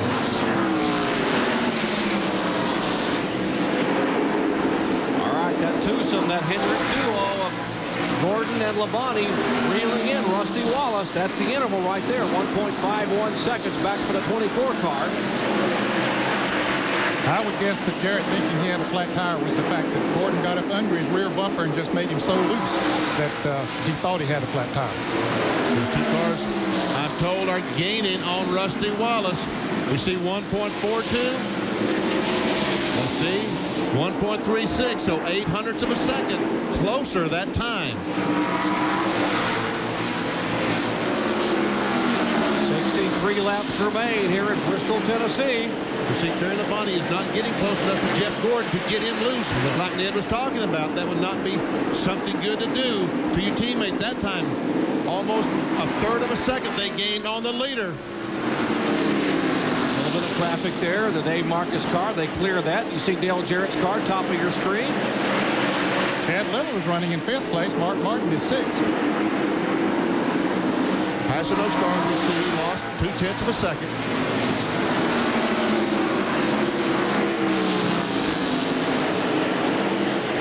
Wallace the leader. This is the 2nd and 3rd place cars. Jeff Gordon, Terry Labonte. Chipping away back to 1.28 seconds. Steve Jarrett keeps scoring. As you said, Ned, Chad Little, great run back in 5th spot. John Deere Pontiac. Here we see the Jeff Bodine, Jimmy Spencer car. Whoops. They made contact again. And around goes Jeff Bodine. And he's catching Steve Grissom. Hard contact in the wall. What a tough break for Steve Grissom. Got caught up in somebody else's feed.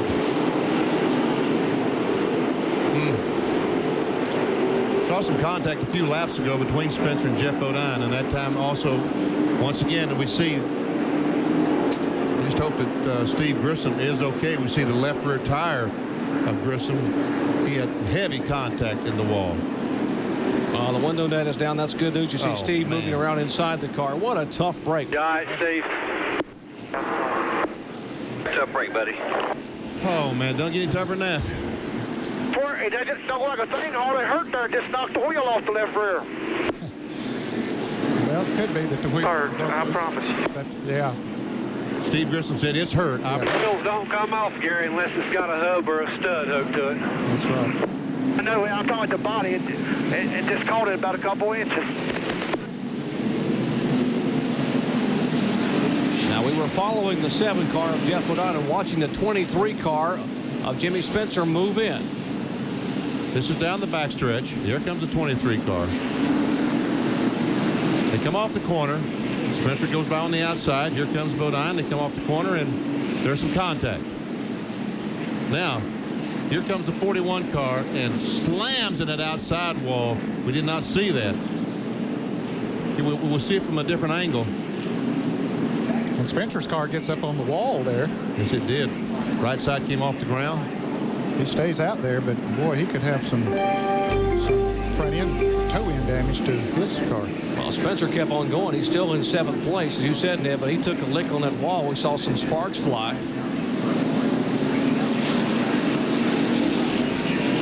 Now Steve Grissom has climbed out of the Kodiak Chevrolet, and he hit a ton up there in turn 1.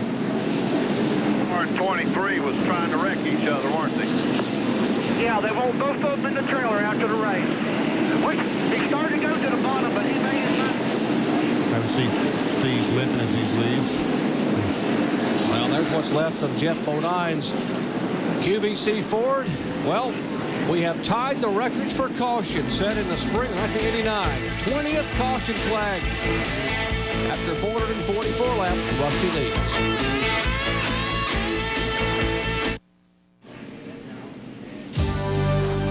Our Speed Road coverage of the 37th running of the NASCAR Winston Cup Food City 500 from Thunder Valley. Bristol Motor Speedway is being brought to you by Team Monte Carlo, Chevy, the cars more champions trust. By Briggs & Stratton, your #1 source of power. Make sure all your outdoor power equipment has a Briggs & Stratton engine. And by Quaker State Motor Oil for a clean running engine.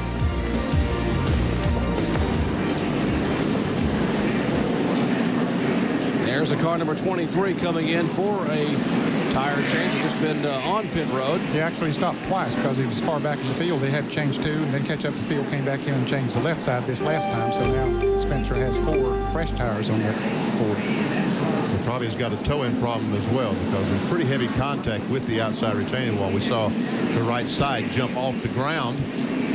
That might not show up until it gets up to full speed. Yeah, that's right. Well, you really got to feel for Steve Grissom. He's the one that really suffered the most from this incident. Once again, here's what happened to bring out caution number 20. Car's going to the 3rd corner. That's Jeff Bodine on the bottom of 7 and 23, Jimmy Spencer. They'd made contact about 20, 30 laps ago. They come off the corner, and once again, there's contact. Spencer continues on, but Bodine spins. And watch as Steve Grissom comes along and nails a 7 in the rear. He cuts his left rear down. He spins and slams in the outside retaining wall. An innocent victim, Steve Grissom. There we see the contact between the 7 and the 23. We saw the 23 go up. Now watch the 41 with no place to go. He's on the brakes hard. He's trying to go to the outside. Can't quite make it. Around he goes and slams the wall with the left side. Steve Grissom, who had qualified 9th today, running in the top 10 most of the afternoon. There's the right side of that Kodiak Chevy. Looks pretty good. Larry Hedrick owned car, but the left side is where all the damage was, particularly the left rear, as he came by and caught the left rear of Jeff Bodine's Ford. See that Aladar up on the C-pillow?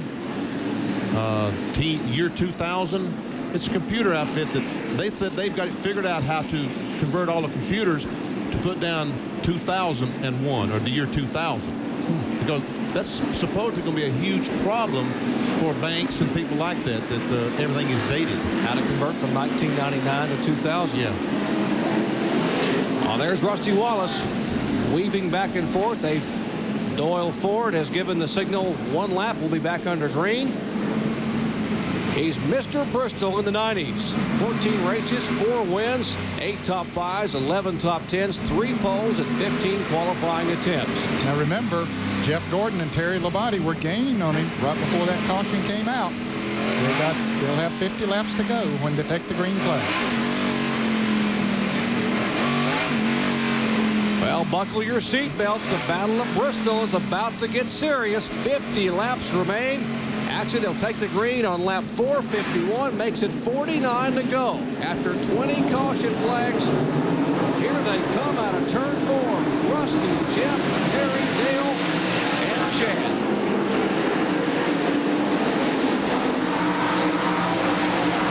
Got himself a great start once again.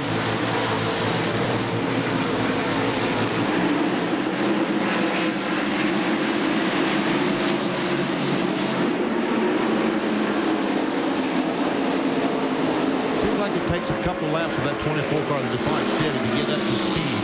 But then once it does, it's all been running. Jarrett trying to go by Joe Nemechek, the Bell South Chevy. And one car between Gordon and his teammate, Terry Labonte. Both these are Rick Henry cars. That's the Ricky Rudd car back at 28 spot, 17 laps down. The tied Ford that's between the 24 and the 5.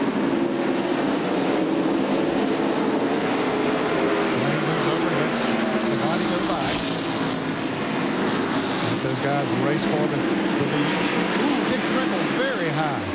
But he managed his short track experience, helped him there because he was able to keep that thing off the wall. And the 3 abreast in the corner. Ooh, they made it.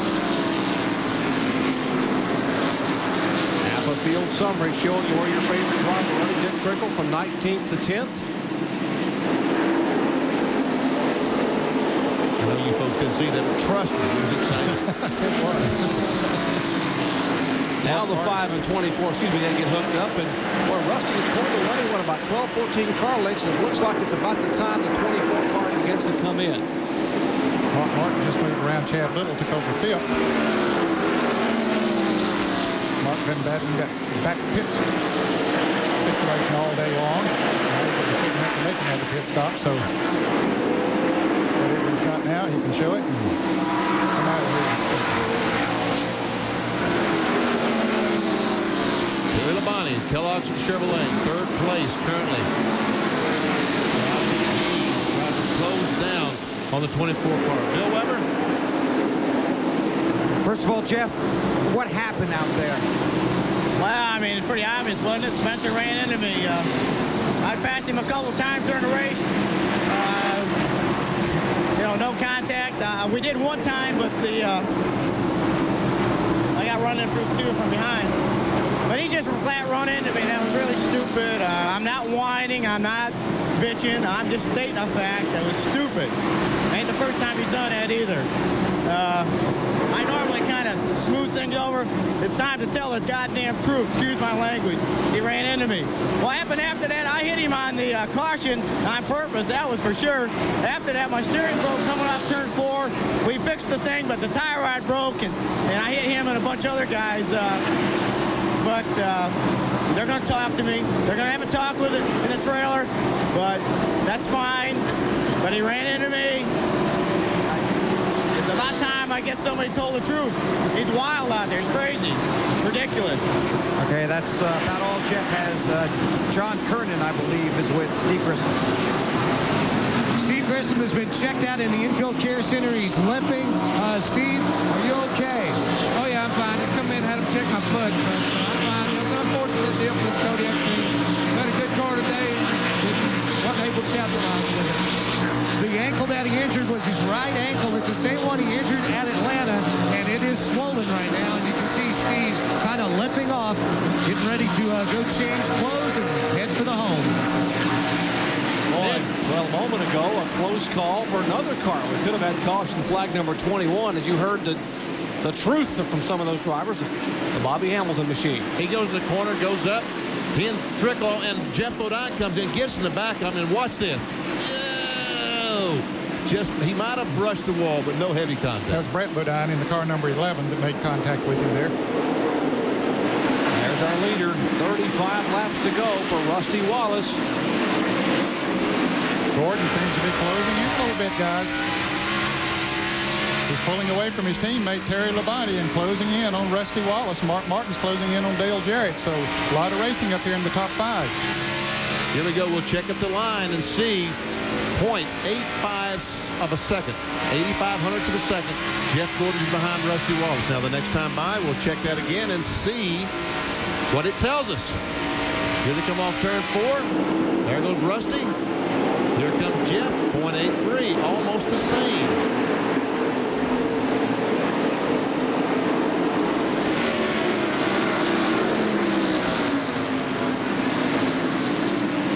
I wonder what everybody's cheering for. Earnhardt passed Bill Elliott for 7th spot.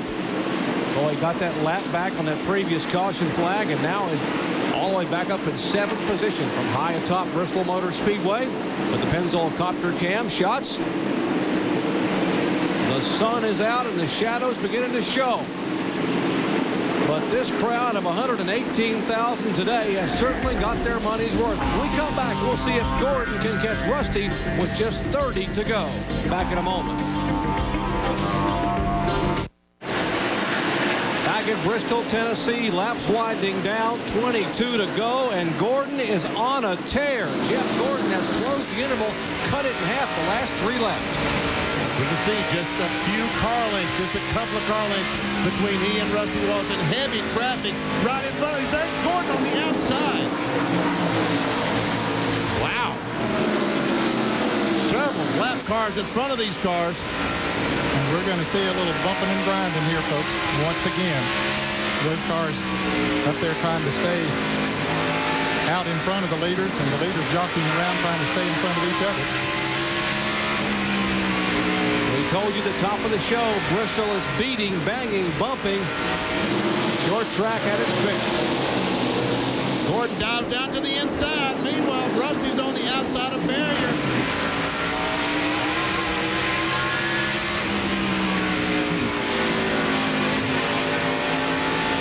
Dave Marcus stayed down out of the way, so does barrier.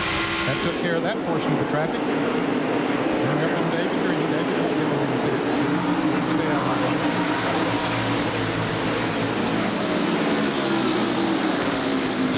Terry Labonte coming in from the right side of your picture. Terry Labonte now closing in on these 2 who are in heavy traffic. Both these Henry cars right now are fast. And here goes Gordon on the outside, making a run on the outside. Rusty comes off the corner, tries to get by the 96. It'll be 16 laps to go next time by. 1, 2, 3, right there together. Marlin and David Green almost got, in fact, they did get together coming off turn 2, but they got straightened out.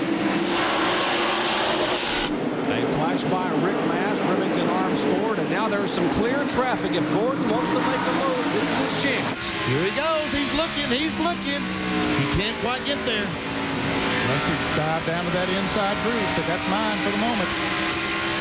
And we'll see if Gordon is able to get up there and stay right on his back bumper and get him loose like he did Jared a little bit earlier.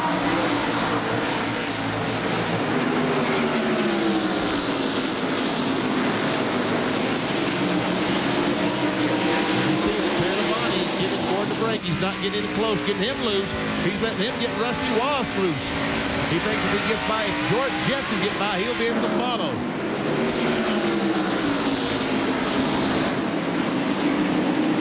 12 laps to go this time by. Wallace, Gordon, Labonte just inches apart. Well, he's got a good run. Jeff has a run. He's looking. No, he can't quite make it.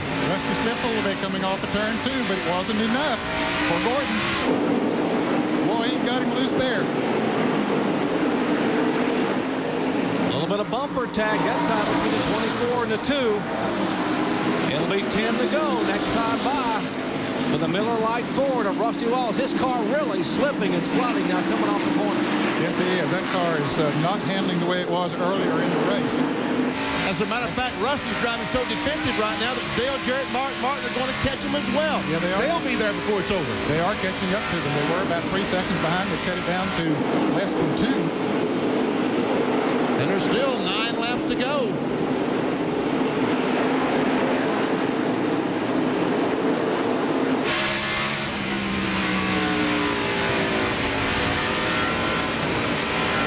They're going to come up on heavy traffic here again in a moment. Terry Labonte looked on the inside of his teammate. Terry might have the fastest car right now if he can get by his teammate. And he looks on the inside. Here goes Labonte. Ooh, Jeff slammed the door. Can't quite get by. And Rusty's loving that because he's able to pull away by 3 car lengths when they made that little move. And remember, both those guys, Labonte and Gordon, will be on Shop Talk in about 3 or 4 minutes. About 2 minutes till the checkered flag falls.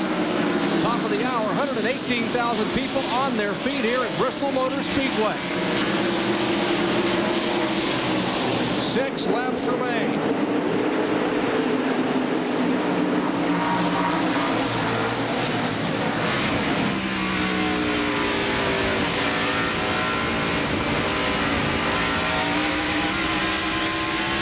All of a sudden, Jeff Gordon not able to get off the corner like he was a few laps ago, Ned.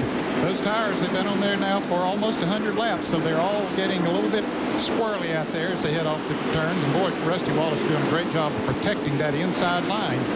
There's Ray Evernham, the crew chief, team manager for Jeff Gordon, watching intently as his driver tries to take the lead. There's Robin Pemberton, the crew chief for the Penske Racing South machine, the Miller Racing Ford of Rusty Wallace. While they're doing that, you mentioned a moment ago that Dale Jarrett and Mark Martin is catching them. They're moving in ever so close, but I don't think they're going to be able to move in close enough to do anything with just a few laps to go. Traffic right in front of them. 3 to go this time by.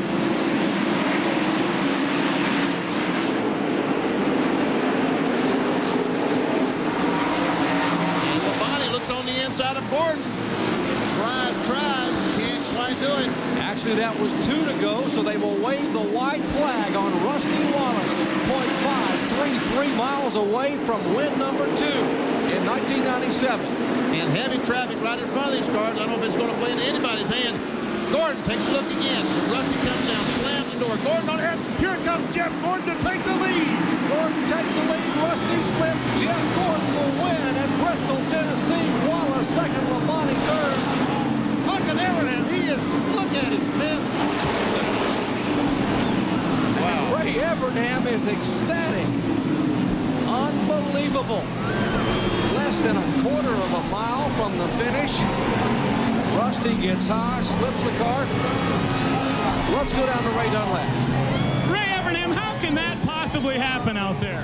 I don't know. I'm going to have to watch it. I have no idea. I watched the crowd and they all stood up. I really thought Terry had us, and he come off of there, and I mean, it's unbelievable. I mean, you got to thank God. I mean, that's the way that stuff happens. I don't know, but thanks to DuPont, Quaker State, Pepsi, everybody that helps us out. I want to say hello to Rick and Linda.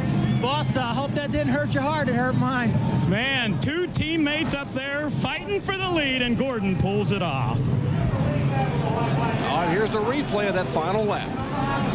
Okay, they go into turn 3. Rusty gets down on the inside. His car slips a little bit there. Gordon comes up underneath him, takes the lead, and runs away. Rusty still wobbly as he comes off the turn. Here comes Terry Labonte. Almost gets by him at start-finish line, but couldn't quite make the pass. I think...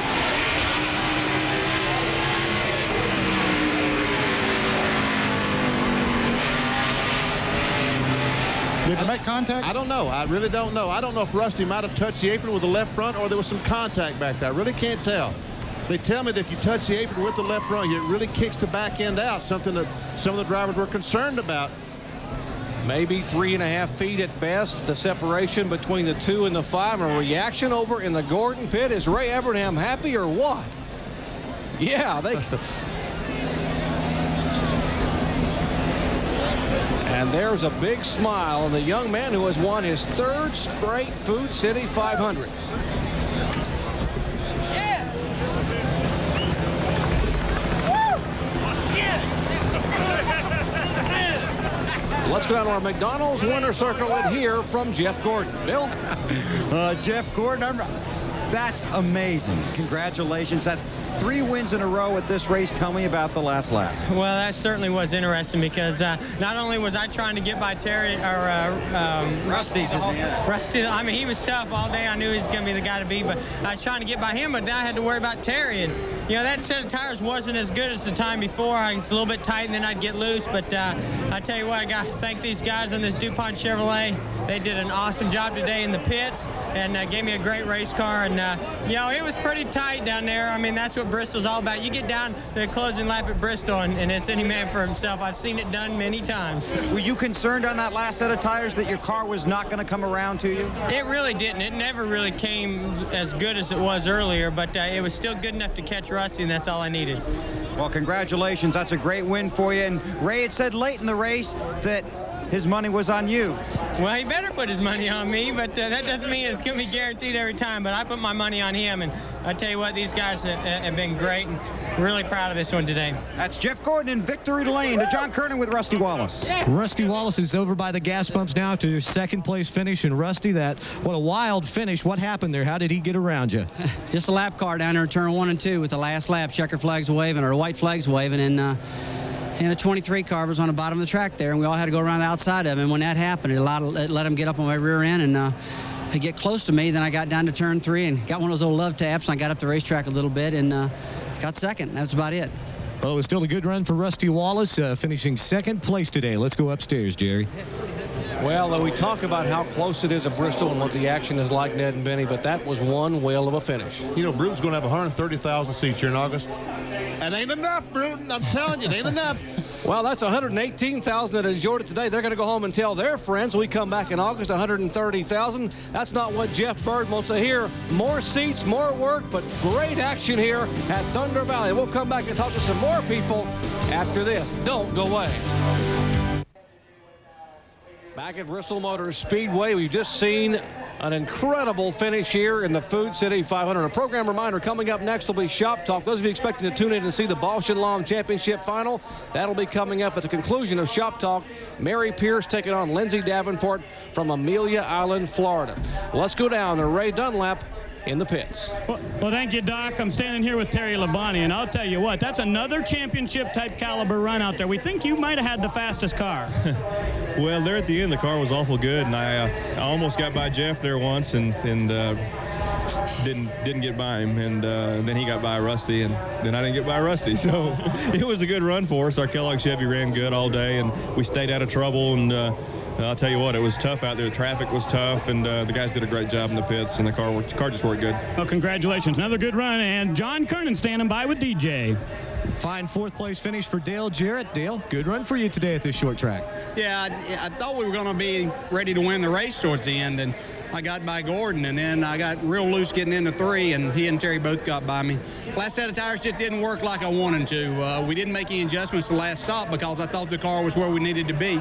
And unfortunately, the last set just didn't turn quite as good. Now, when Gordon got back around you, didn't you think you might have had a tire going down at that point? Well, it got so loose going in and coming off the corner, I thought something had to be wrong, but I don't know. It must have got into something or got in the corner too hard or something, and everything was okay. And just that set of tires didn't stick very good, and that's the brakes. We'll take fourth and go on. That's right, because fourth place goes a long way toward the championship, and he is leading the championship hunt, and you need those top 5 finishes consistently. Well, there's the point leader's car being pushed away. Great fourth-place finish for Dale Jarrett. Now, we told you it was exciting at Bristol, Tennessee.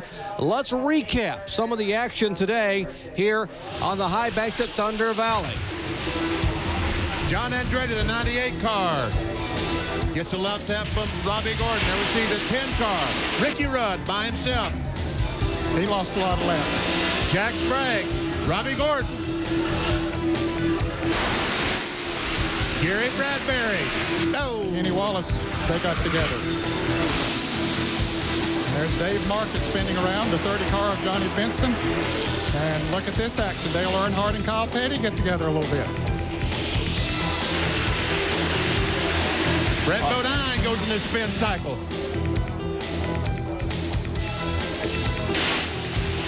Whoops, little tap. Ernie and Bobby Labonte. Bobby Labonte will get caught up later. And Sprague once again hard in the inside wall.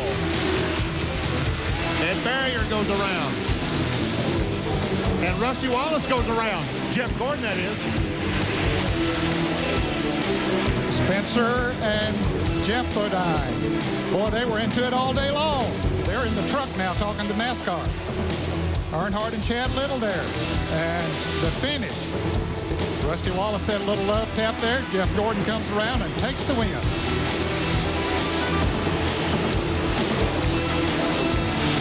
And the celebration was underway in the DuPont pits. Hey, did this track live to its reputation as a tough racetrack? Take a look today. 132 laps under caution, 132 out of 500. There were 20 caution flags, equaling the Winston Cup record. Let's go down and talk to Bill Elliott.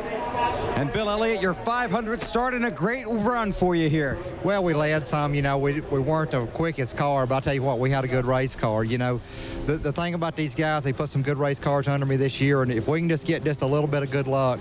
You know, that last set of tires, I decided not to change the car, but the car was just a little bit too tight. We should have made some adjustments, but it was done too late in the race. But, you know, all in all, we came out of here unscathed, and, man, I'll tell you what, come out of Bristol unscathed, you've done a heck of a job. Did you think for a moment you might have had it? Well, no, I knew Rusty and the 24 car were awful good, and, you know, I could hold them up, but, you know, the car was real good right there, that long run when I run second so long behind Jeff.